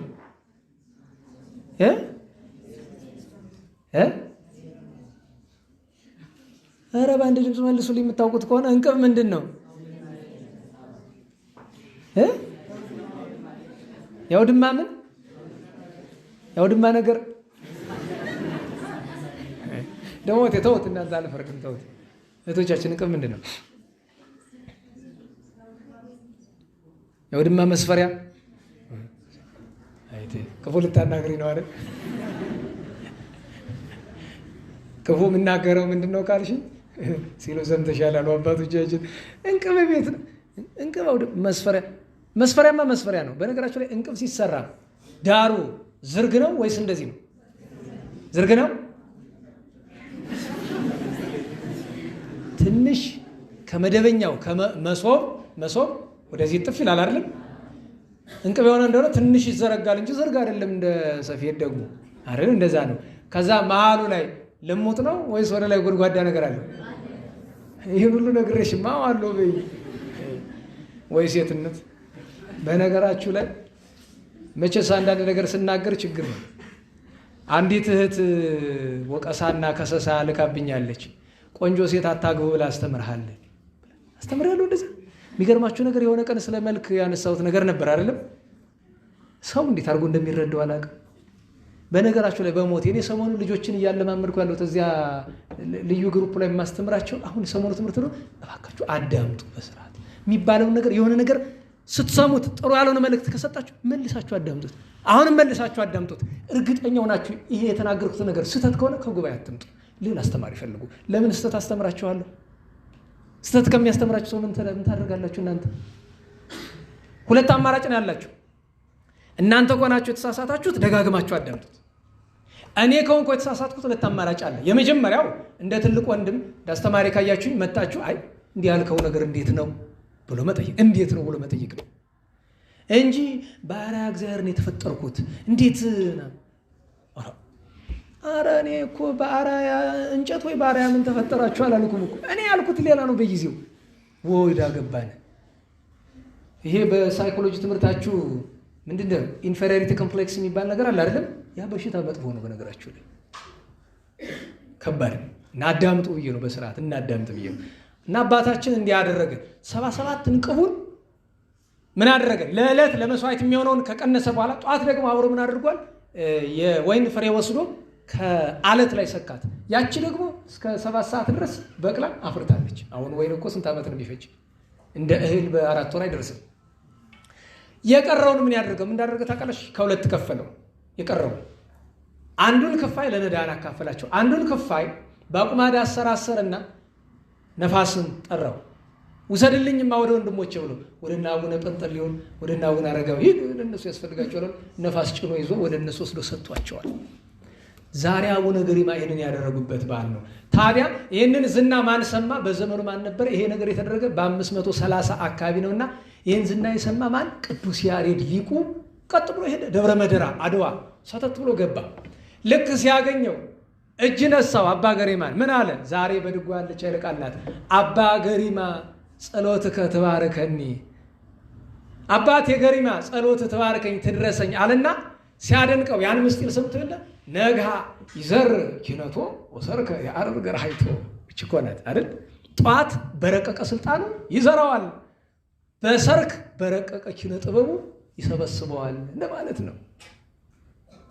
እግዚአብሔር አባ ገሪማን በረከት ያሳድርብን። ነገ ከሰማዕታት ቅዱስ ኤስድሮስ ከጻድቃን ጎንደ ተክለ ሃይማኖትን የመሰረቱት አቡነ ዮሐንስ ፍልሰታቸው ነው። በ19 ከሐዋርያት ቅዱስ አርስጦቡሎስ ከጻድቃን አስከናፍር፣ ማረታ፣ አርቃዲዮስ፣ ዮሐንስ አንድ ሙሉ ቤተሰብ ናቸው እና የግብፅ 7ቱ ሰማዕታት አሉ። የዚያን ቀን በ20 እናታችን ቅድስት አስጠራጦኒቃ ታላቋ ሰማዕት፣ አባ ሚካኤል ሊቀ ጳጳሳት፣ እናታችን ቅድስት ጽጌ ሥላሴ፣ አልዓዛር። በነገራችን ላይ ከዛሬ ጀምሮ 5 ቀን የአልዓዛር የማርያ የማረታ ዓመታዊ በዓላቸው ነው። በ20 ማለት ነው። በ21 አሁንም የአልዓዛር የማርያ የማረታ የኖህ አባት የላሜህ ከመቤታችን ጋር በዓላቸው ይከበራል። የዚያን ቀን በ21 በ22 ጥንተ ሆሳዕና ነው። ጥንተ ዑደተ ሆሳዕና ነው። ያን ቀን ሊቁ ቅዱስ ቄርሎስ መንፈሳዊ ዓመታዊ በዓሉ ነው። በ23 ታላቅ ነቢይ ዳንኤል የምትባል ሰው ዘክር ቅዱስ ዳዊት ዝክር አይደል? የዚያን ቀን ዘክር ነግሬሃለሁ። በ23 ቅዱስ ዳዊት ጉባኤ አለ። ነዚያ በ23 ነቢዩ ቅዱስ ዳንኤል ዓመታዊ በዓሉ ነው። ያን ቀን የደብረ ሊባኖሱ አቡነ ፊልጶስ ዓመታዊ ፍልሰት በዓላቸው ነው። በ24 የዛሬ ሳምንት 24 ነው የምንገናኘው። አባ መቃርስ ሊቀ ጳጳሳትና አቡነ ተክለ ሃይማኖት ዓመታዊ የጽንሰት በዓላቸው ነው። እግዚአብሔር ሁሉንም በረከት ያሳድርብን። አጭር ማጠቃለያ በጸሎት ጉዳይ ላይ ምን እናድርግ? አሁን ጸሎት ምንድን ነው የሚለውን ጥቂት ነገሮችን ለማንሳት ሞክረናል። እኛ ለዛሬ ጸሎት ላይ አንደኛ ከእግዚአብሔር ጋር መነጋገር ነው ብለናል። ከአርዕስተ ምግባራት ውስጥ አንዱ ነው ብለን የተነጋገርበት ምክንያት ማንኛውም ሰው የመጨረሻ ክርስቲያን አይደለም ብለን የምንለው የማይጸልይ ከሆነ አንዳንዱ ነገር በሂደት ሊደረስበት የሚችል ነው። ጸሎት ግን ለምን አንድ አባታችሁን አትሆንም? ለምን ማረኝ አትሆንም? ወይም ደግሞ አንድ ሰው ነበረ መጥቶ መድኃኔዓለም እንዴት ዋልክ ቁጭ ትንሽ ቆይቶ መድኃኔዓለም ደህና አደር ብሎ እንደሚሄደው ይህ እኮ ጸሎት ነው። ደግሞ ነገ ተነስተሽ መጣሽ መድኃኔዓለም እንዴት ዋልክ በይ አይደለም። አቅምሽን እውቂ። ያ በጣም የዋህ ሰው ነው። ኋላ ታሞ ተኝቶ ቢቀር መድኃኒታችን መጥቶ ወዳጄ ምነው ዛሬ ሰላም ሳትለኝ ዋልክ ብሎ ጌታ መጥቶ አነጋገረው ይባላል። ፍጹም ቅን ስለሆነ ነው። ከአንጀቱ ነው። እንደኔ እንዳንቺ እንዳንተ አይደለም። ሳንጸልይ ግን መዋል አንችልም። ቢቻለን 7ቱን የጸሎት ጊዜያት እንደ ቅዱሳን አባቶቻችን፣ እንደ መነኮሳት፣ እንደ ክርስቲያኖች፣ እንደ እውነተኞቹ በመንፈቀ ሌሊት፣ በነግ፣ በሰለት፣ በቀትር፣ በተሳት፣ በሰርክ፣ በነዋም ማድረስ እንደ ፍትሐ ነገሥቱ በአንድ የጸሎት ጊዜ 12 ስግደት 36 ስግደት 12 አቡነ ዘበሰማያት ማድረስ። አንድ አቡነ ዘበሰማያት 3 ስግደት፣ አንድ አቡነ ዘበሰማያት 3 ስግደት ብናደርገን ብንቆጥረው እንደዚህ ይሆናል። ጸሎት ሲባል የታዘዙ ጸሎቶች አሉ። የመጀመሪያ የታዘዙ ጸሎት ምንድን ነው? ዳዊት ይሄን ልጸልይ ብለህ ሌላ ትርፍ ጸሎት ከማሰብ መጀመሪያ ዳዊት ውዳሴ ማርያም ጸልይ። ጊዜ ከተረፈልህ ሰኔ ጎልጎታን አርጋኖኑን ጨምር፣ ውዳሴ አምላክን ጨምር፣ የአባ ጊዮርጊስ ጸዋቱን በሙሉ ጨምር፣ ሰዓታቱን ጨምር። ክህነት ያለ ከሆንክ ኪዳን ጸልይ፣ 7ቱን ኪዳናት። ቅዳሴ ማርያም ጸልይ ክህነት ያለ ከሆንክ። አዎ ታዲያ ጸሎቱን በማብዛት ብቻ አይደለም፣ ከአንጀት በመሆን ጸሎት ከሚፈልጋቸው ነገሮች በመሰረታዊነት ጸሎት 3 ነገር ያካተተ ነው ይባላል አይደለም? ደህና ዋላችሁ። አንደኛ ምስጋና፣ ሁለተኛ ልመና፣ ሶስተኛ ስርየት ነው አይደለም ያለው? ደህና ዋላችሁ። ዳዊትን ተመልከቱት፣ በ3ቱ የተሞላ ነው። ምስጋና አለው፣ እግዚአብሔርን ማመስገን፣ ቀጥሎ ምን አለው? ልመና። ጌታዬ እንዲያደርግልኝ እንዲያለው እስካሁን ድረስ የመጣንበት 4 ምግባራት የተማርናቸው አሉ አይደለም? ምን ምንድን ናቸው? ትህትና ምን እንዴት ዋላችሁ? በተራው በተማርንበት ትህትና አንደኛ፣ ሁለተኛ ገንዘብን መጥላት፣ ሶስተኛ ትዕግስት፣ አራተኛ ያለፈው ሳምንት እንደ የተማርነን። እነዚህን ሁሉ ለማግኘት የመጀመሪያው በር ምንድን ነው ብለናል? ንገሩኝ። የእነዚህ ሁሉ በር ነው። ታዲያ ስንጸልይ ፈጣሪያችንን መጀመሪያ በምሬት አንጀምረው። መጀመሪያ ጌታዬ ሆይ ተመስገን። ደግሞ አንድ እውነት ልንገራችሁ፣ አባቶቻችን የሰጡኝን ምስጢር አንድ ልንገራችሁ። ብዙ ጊዜ ስትጸልዩ እግዚአብሔር በየዕለቱ ይመልስላችኋል? ምነው ዝም አላችሁ? ይመልስላችኋል? አይመልስም አይደል? ኧረ አንዳንዴ በዓመት የማይመልስ ብዙ ሰው ያስባል። የኔን ጸሎት እኮ አይመልስም ይላል። ስለማይመልስ አይደለም። አንድ ያልገባን ትልቅ ችግር አለ። ቅዱስ ሩፋኤል በማዕረግ ሲጠራ ወደ 7 ያክል ማዕረግ ስሞች አሉት። አንደኛው ምንድን ነው የሚባለው? መዝገበ ንገሩኝ ጸሎት። እያንዳንዱ የምንጸልያት ጸሎት እኮ እዛ ተቀምጣለች። ሙያ አላት። ዝም ብሎ የሚከስር ጸሎት የለም እንድታውቁት። በተንኮል ካልሆነ በክፋት ካላደረግነው በቀር አለች። ታዲያ ብዙ ጊዜ እግዚአብሔር እኛ ምን ለምነውን አይደለም የሚሰጠን፣ የሚያስፈልገንን እየመረጠ ነው። በነገራችሁ ላይ ጌታዬ ዛሬ አትግደለኝ ያለ ሰው እስኪ ካለችው ይወጣል ብላችኋል? ዛሬ አትግደለኝ አላልክም፣ ግን ዛሬ ሞት በዙሪያ ሲዞርህ ነው የሚውለው አይደለም? ይሄው ሳይገልህ እኮ ሞትን እኮ አሳልፈልህ። አንተ ምኑን አውቅ? ለምንድን ነው ተመስገን የማንለው? እንዲህ ተው እንጂ። እንዲህ በጎዳና ስንት ነገር ጸላይ ሰናያት እኮ አባቶቻችን 77,000 ፈተና ነው ለሰው ሲነጋ የሚያዘጋጅለት እኮ ነው የሚለው። 77,000 ለአንድ ቀን። ያን ሁሉ እኮ ለምንህም አይደለም ያስቀረልህ። ስለዚህ እኛ ብቻ መጀመሪያ ተመስገን በሉ እስቲ። እንዴት ዋላችሁ? ተመስገን ነው በቃ ተመስገን ነው። የመጀመሪያው ነገር ማመስገን ነው። ጌታዬ ሆይ እኔ ስለማውቀው ደግሞ ምን ስለማላውቀው አንተ ብቻ ስለምታውቀው ነገር ፈጣሪ ተመስገን። ሁለተኛ ደግሞ ፈቃዱ ያንተ ሆኖ ግን እንዲህ ያለ ፍላጎት አለኝ እንዲያደርግልኝ። የመጀመሪያው ነገር ትዕግስት ስጠኝ፣ ትሕትናም ጨምርልኝ፣ ገንዘብ መጥላትንም እድለኝ፣ ተፋቅሮንም እድለኝ፣ ለአንደበቴ አርምሞትንም ስጠኝ፣ ሰው እንደወድ መልካም እንድሰራ። ለክርስቲያን መልካም ከመስራት በላይ ምን እንሰራለን? ከፈተና አድነኝ። አባቶቻችን ምን ይላሉ? ከክፉ ሰውም ከክፋቴም አድነኝ ብለዋል አይደል? ከክፉ ሰው አድነኝ ብሎ መጸለይ ጥሩ ነው። ብዙ ክፉ ሰው አለ ዋላችሁ። ጸሎት የቅዱስ ዳዊት ነው። ምን ይላል? አድነኒ እግዚኦ እምብእሲኩይ፣ ከክፉ ሰው አቤቱ አድነኝ። እንደገና ቀጥሎ ደግሞ እኛ ምን እንላለን? ከራሴ ክፋትም አድነኝ ጌታዬ፣ ከልቤ ክፋት በሉ እስቲ፣ ከአንደበቴ ሐሰት፣ ከሰውነቴ ኃጢአት አድነኝ። በቃ ጠዋት ማታ እንደሱ ነው። ሁለት ሶስተኛው ግን ምንድን ነው? ልታስቀድሙትም ትችላላችሁ። ከልመና እንዲሁም ይሄ ይቀድማል። ምንድን ነው ሁለተኛው?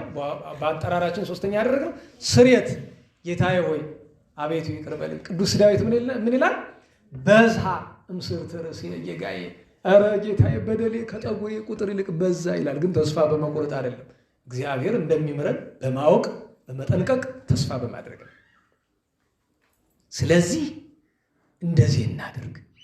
ጸሎታችንን ይኸው አባቶቻችን ሲያስተምሩ ብሎናል። ጸሎት 3 ነገር ማሟላት አለበት። መደበኛ ጊዜ፣ መደበኛ ቦታ፣ መደበኛ ይዘት ሊኖረው ይገባል። እናላችሁ መደበኛ ጊዜ ምን ማለት ነው? ጸሎትን ሲያመች የምታደርሰው ከሆነ እግዚአብሔር አንተን እስከሚመች ጠብቆ ነው የሚሰማ። እንዴት ዋላችሁ? 1 ሰዓት ላይ የምታደርሰውን 1 ሰዓት ላይ አለያ ያን የሚያሳርገው መልአክ ትቶ ይሄዳል። ስለዚህ መደበኛ ጊዜ ያስፈልገናል። አንደኛ እችን ታሳቢ አድርጉ። ሁለተኛ መደበኛ ቦታ ያስፈልጋል። በፈለክበት ቦታ እየዘለልክ አይደለም፣ ቦታ ያስፈልጋል። አጽንኦ በዓት ይባል የለ በቃ መንበረ መንግስት ከሆነ የምታደርሰው መንበረ መንግስት ላይ ዝለቅ። ቢያንስ 40 ቀን ዝለቅ። ለምሳሌ እዚህ መንበረ መንግስት ጸሎት ጀመርክ አይደለም? የሚቀጥለው ቀን እመቤታችን ናት፣ ወራዊ በዓሏ መሳለም አለባት። ከዚህ ዘልቀኸው ሂድና ከዚያ ደግሞ ጸሎተ ማርያም አሁን ስማት ሌላ የቀረህ ነገር እዚያ ታደርጋለህ። ችናት አባቶቻችን ያስተማሩ። በቃ አንድ ቦታ መጸለይ እግዚአብሔር ይወደዋል። እኔ በነገራችሁ ላይ አንዳንድ ትርፍ ነገር መሄድ አልፈልግም እንጂ በዘመናችን የሚደረጉ ነገሮች አሉ።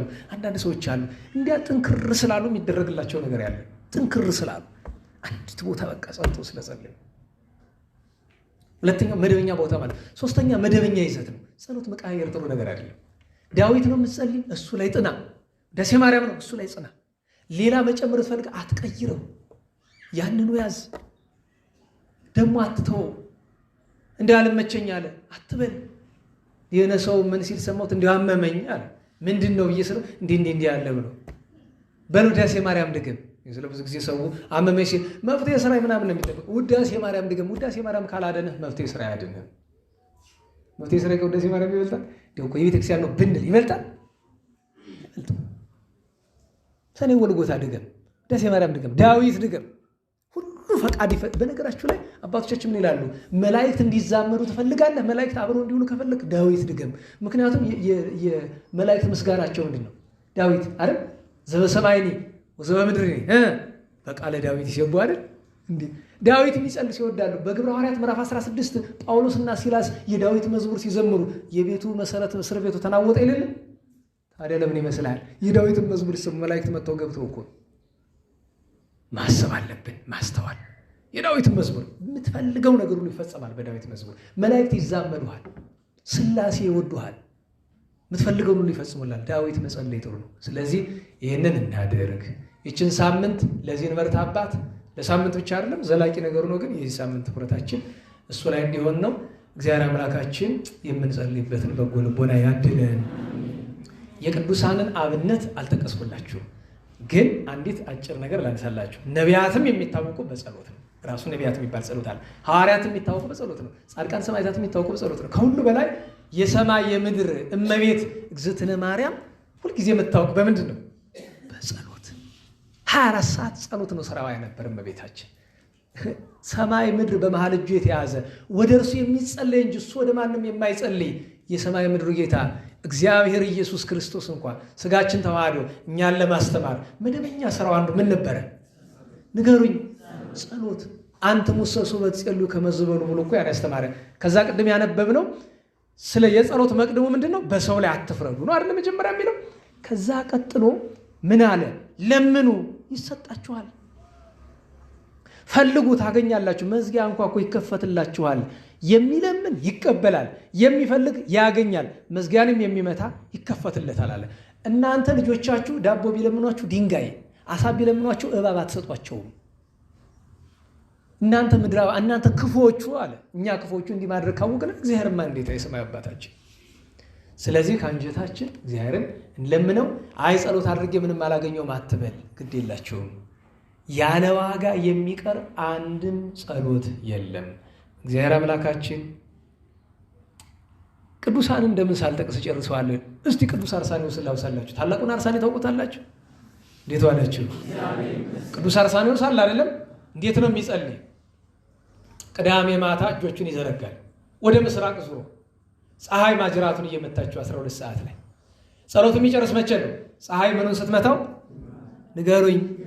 ሲጨርስ ምን ይላል? ንሳ መክፈልተክ፣ እንካ ቁርስህን ዋጋ ነው ሰድ ብሎ አንድ ጊዜ ቸባ አድርጎ ራሱን ቁጭ ይላል። እረፍት ያደርጋል ትንሽ። ይህንን ስናገር አንድ ሰው በጣም ሲገርመው አየውና ምን ብዬ እንደነገርኩት ልንገራቸው። እኔ በዘመኔ ከማውቃቸው ቅድስና ካላቸው አባቶች አንዱ አባ ኅሩይ ናቸው።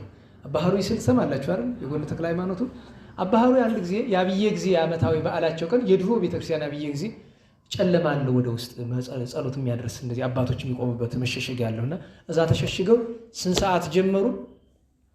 በዋዜማ ሰዓት 9 ሰዓት ላይ ጸሎት ጀመሩ። ጸሎት ሲያደርጉ አባ ተክለ ማርያምም አባ ኅሩይም እጃቸው እንደዚህ ነው የሚዘረጉ። ያው ጸሎት መጽሐፍ አይዙም፣ ሊቅ ናቸው፣ ሁሉን ያውቁታል፣ በጸጋም በትምህርትም ያውቁታል። እንዲህ አድርገው አባ ኅሩይ ሲጸልዩ መሸ። እንደዛ እንዳደረጉ ማታ 12 ሰዓት ሆነ፣ ማታ 2 ሰዓት ሆነ። እኛ እናሳጥናለን፣ ሌሊት 6 ሰዓት ሆነ፣ ሌሊት 9 ሰዓት ሆነ፣ ነጋ። ውሎ ቅዳሴ ነው፣ እንደገና ዋልን። ቅዳሴ ስንገባም እንደዛ እንዳሉ ነው። ልብ በሉ፣ እኛ ቅዳሴ ስንገባ እሳቸው ከቆሙ 21 ሰዓት ሆኗቸዋል። ቅዳሴ ስንወጣ እንደዚህ እንዳሉ ነው። ቅዳሴ ሁሉ አልቆ ወደ 10 ሰዓት ሊሆን ሲል ገበዙ ትልቅ ሰው ይለያሉ። የአብዬ ጊዜ ገበዝ አባ ተሰማ የሚባሉትን ታውቋቸው ይሆናል። ተራ ሰው እንዳይመስሏችሁ። አንዳንዱ ሞኛ ሞኝ ጅል አለ ሲለፈልፉ ተራ ሰው የሚመስሉት አይምሰሏችሁ። ትልቅ ሰው ናቸው። ሲበዛ የምታውቋቸው ካላችሁ ማክበር ጥሩ ነው። ተራ ሰው እንዳይመስሏችሁ። ሰው አያውቃቸው። ብዙ ሰው ሲለፈልፉ ሲያስተምሩ ብቻ ነው የሚያያቸው። ትልቅ ሰው ይለያሉ። ኋላ መዝጋት ፈልገዋል። ቤተክርስቲያኑን ሊዘጉ ብለው እልፍ ብሎ ትንሽ አንድ እርምጃ ራመድለው አባታችን በር ልዘጋ ነው ብለዋቸው ሄዱ። ያን ጊዜ አይናቸው እርግብ ብሎ ምልስ አለ። አይሄዱበት ተመስጡ። ስንት ማለት ነው? 25 ሰዓት አትለኝ። አባቶቻችን እንዲህ ያለ ሀብትም ነበራቸው ብዬ ነው። እግዚአብሔር በረከታቸውን ያሳድርብን። ስርዓተ ጸሎትን በልቦናችን ይሳልልን፣ ያሳድርልን። ለምስጋና ነናሰ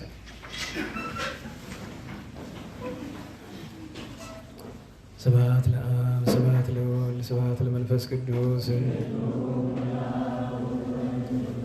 ስብሐት ለአብ ስብሐት ለወልድ ስብሐት ለመንፈስ ቅዱስ ስብሐት ለአብ ስብሐት ለወልድ ስብሐት ለመንፈስ ቅዱስ ስብሐት ለእግዝእትነ ማርያም ድንግል ወላዲተ አምላክ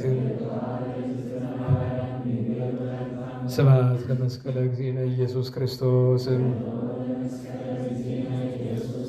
ክርስቶስ በምሕረቱ ይዘከረነ በመዳግም ምጽአቱ እያስተኀፍረነ ለሰብሖተ ስሙ ያንቃሐነ ወበአምልኮቱ ያጽንዓነ እግዝእትነ ማርያም አይርይ ጸሎተነ ወአስተስርይ ኩሎ ኃጢአተነ ቅድመ መንበሩ ለእግዚእነ እዛብልዐነ ዘንተ ኅብስተ ወለዘአስተየነ ዘንተ ጽዋዓ ወለዘሰርዓ ለነ ሲሳየነ ወአራዘነ ወለዘተአገሰ ለነ ኩሎ ኃጢአተነ ወለዘወሃበነ ሥጋሁ ቅዱሰ ወደሞ ክቡረ ወለዘአብጽሐነ እስከ ዛቲ ሰዓት መላለም ምሕረቱና ወተስማተ ወአኮቴተ ለእግዚአብሔር ልዑል ወለወላዲቱ ድንግል ወለመስቀሉ ክቡር ይትአኮቶ ይሰብሐ ስሙ ለእግዚአብሔር ወአትረ በኩሉ ጊዜ ወበኩሉ ሰዓት ስብሐት ለአብ ወወልድ ወመንፈስ ቅዱስ ይእዜኒ ወዘልፈኒ ወለዓለመ ዓለም አሜን። አውሎግሶን አውሎግሶን አውሎግሶን በእንተ አብ ወወልድ ወመንፈስ ቅዱስ አቀበት ለወጡ ቁልቁለት ለወረዱ ርጥብለት የሰባቸው ደረቅ ለነደደባቸው ለረዱ ለተራዱ ለዘከሩ ላዘከሩ ስመ እግዚአብሔር ስመ ማርያም ድንግል ስመ ቅዱሳን ለጠሩ ለእግዚአብሔር አስበ ቅዱሳን ይሰብልን። ጸሎተ እግዝእትነ ማርያም ንበል። ሰላም ለኪ ዘንሰግድ ለኪ ማርያም ብለን አስተበቋች ማርያናዊ ተማይጸነች ቤንታና መኪያቂ ማወቂ ማህበረኔውም ድንግል ባሪኪ ጸሎተ እግዝእትነ ማርያም ድንግል ወላዲተ አምላክ ታበዩ ነፍሴ ለእግዚአብሔር ተታሰይ መንፈሴ በአምላኬ መድኃኔ እስማሬ ማማላ አመቱን አሁን ይዜት ሲያስተበጹኒ ኩሉ ትውልድ እስመ ገብረ ሌት ኃይል አብያቶ ቅዱስ ስሙ ወሳይሉኒ ለትውልደ ትውልድ ለለ ይፈርቁ ግብረ ኃይለ በመዝራይቱ ዘረሙ ለላብዩኒ ናልቦሙ ወነሰቶሙ ላየለን መናበርት በማይቤው ሙለቱታን ወዝገሙ በረከቱ ለሩባን ወፈነው ምራቆሙ ለቦላኑ ተወቅፎ ለእስራኤል ቆዩ ወተዘከረ ሳይሎ ዘይቤሎ ለአበዊነ ለአብርሃም ወለዘሩ እስከ ለዓለም ባረከነ ቅድስና ንጽሕና እግዝእትነ ፍትነ ማይሰልን ለሰይጣን ወለመድን ወለተ ብርሃን ወመዝገበ በረከት መዝገበ ቅዱሳት መዝገበ ንጽሕ መዝገበ ራእይ መዝገበ ይዋሃት ባረክነ በእድየኪ በከመ ባረኪ ወለኤፍሬም ፍቁርኪ በበረከተ ወልድኪ ወአቡ መንፈስ ቅዱስ ስብሐት ለአቡ ወወልድ ወመንፈስ ቅዱስ ለዓለሙ ወለዓለመ ዓለም።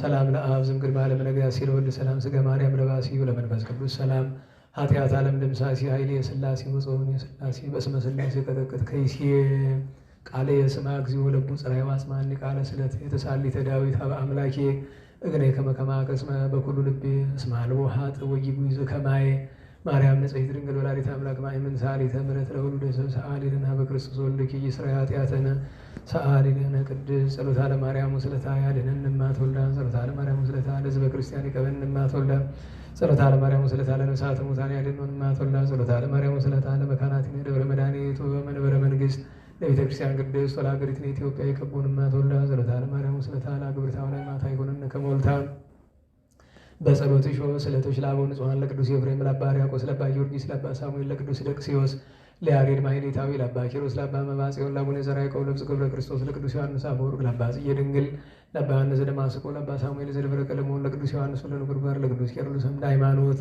ለአቡነ አቢብ ለንጹሐት አንስት ለክቡራን ሐዋርያት ለጻድቃን ወሰማዕታት ለደናግል መነኮሳት የተለመንሽ ድንግል እመቤታችን ለእኛም ተለመኝን። ጸሎት በድንግልና ስርጉት በቅድስና እመቤታችን ጸጋውን ክብሩን እንዳነሳን ለምኝልን። አእምሮውን ልቡን ጥበቡን ፍቅርሽን መዓዛሽን በልቦናችን ሳይለን አሳድሪልን። ቸር መድኃኒታችን ከመከራ ሥጋ ከመከራ ነፍስ እንዲሰውረን የእመቤታችን ጣዕመ ፍቅሯን የንጹሐንን በረከት እንዲያሳድርብን ጦሙን ዘመኑን ባርኮ ከብርሃነ ትንሣኤው በቸር እንዲያደርሰን የሞቱ ወገኖቻችን ነፍሳቸውን እንዲያጸድቅልን በመከራ ያሉትን አስቡን የሚሉልን በቸርነቱ እንዲያስብልን ሰላሙን ፍቅሩን አንድነቱን እንዲያዝልን በመንግስቱ በቸርነቱ እንዲያስበን ከታዘዘ መቅሰፍት ከግራ ቁመት በቸርነቱ እንዲሰውርን ሰላም ያውለን ቸሩ መድኃኔዓለም ሰላም እንዲያሳድረን ቅዱስ ስሙ እንደ ቸርነት ብለን እንጥራ።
የሚያድነኝ ቸርነት ነው፣ በጎነት ነው።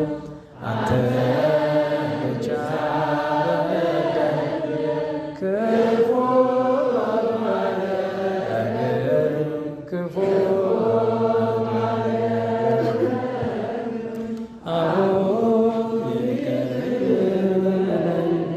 ከፊት ወደቅን፣ ከፊት ወደቅን፣ ከፊት ወድቄ ስለምናንተን ስማጸን አንተን መውደቄን ተመልከት አምላከ ብርሃን አምላከ ሰላም አሁን ትባርክ ዘንድ ማዕበላችንን ጸሎታችንን ጌታ ሆይ መንፈስ ቅዱስን ድንግል ማርያም አሁን ትጠብቅ ዘንድ ሀገራችንን ሃይማኖታችንን ጌታ ሆይ ቅዱስ ሚካኤል ቅዱስ ገብርኤል አባታችን ሆይ በሰማያት የምትኖር ስምህ ይቀደስ፣ መንግሥትህ ትምጣ፣ ፈቃድህ በሰማይ እንደሆነች እንዲሁም በምድር ትሁን።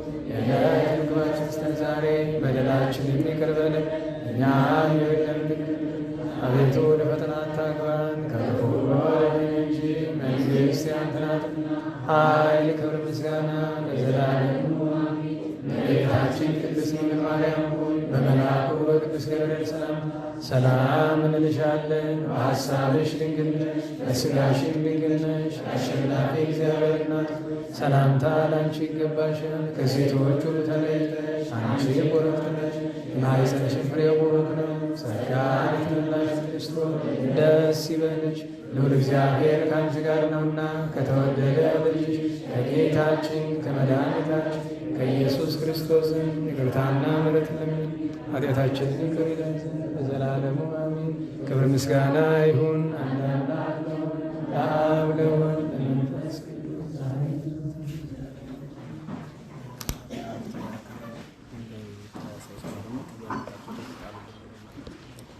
ስለነበረን ጊዜ ቅዱስ አምላካችን እግዚአብሔር የተመሰገነ ይሁን፣ የተመሰገነ ይሁን። ቦታው የትኛው ነው?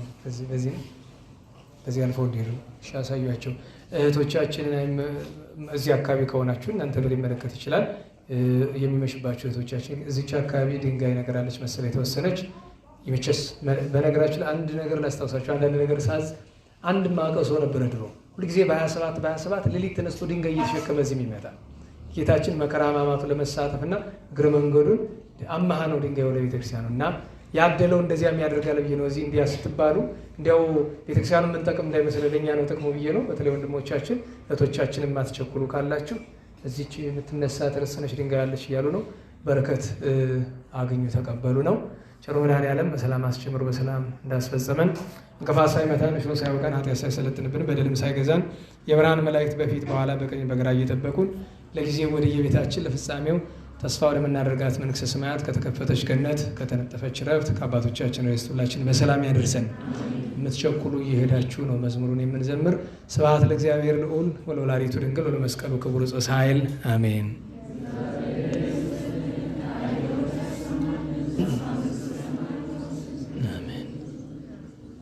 ጸጋ ነሣኢነ ወሕይወተ ረከብነ ጸጋ ነሣኢነ ወሕይወተ ረከብነ በኃይለ መስቀሉ ለኢየሱስ ክርስቶስ በኃይለ መስቀሉ በኃይለ መስቀሉ ለኢየሱስ ክርስቶስ በኃይለ መስቀሉ ኪያከ እግዚኦ ነአኩት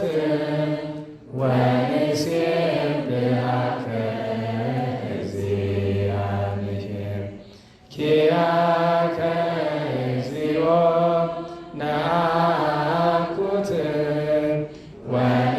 ወንሴብሐከ እግዚአብሔር ጸጋን ተቀበል ሕይወትንም አገኘን ጸጋን ተቀበል ሕይወትንም አገኘን በመስቀሉ ኃይል የኢየሱስ ክርስቶስ በመስቀሉ ኃይል በመስቀሉ ኃይል ለኢየሱስ ክርስቶስ በመስቀሉ ኃይል አቤቱ አንተን አቤቱ አንተን እናመሰግንሃለን እግዚአብሔር አቤቱ አንተን አቤቱ አንተን እናመሰግንሃለን እግዚአብሔር በሰላም ያሳድረን።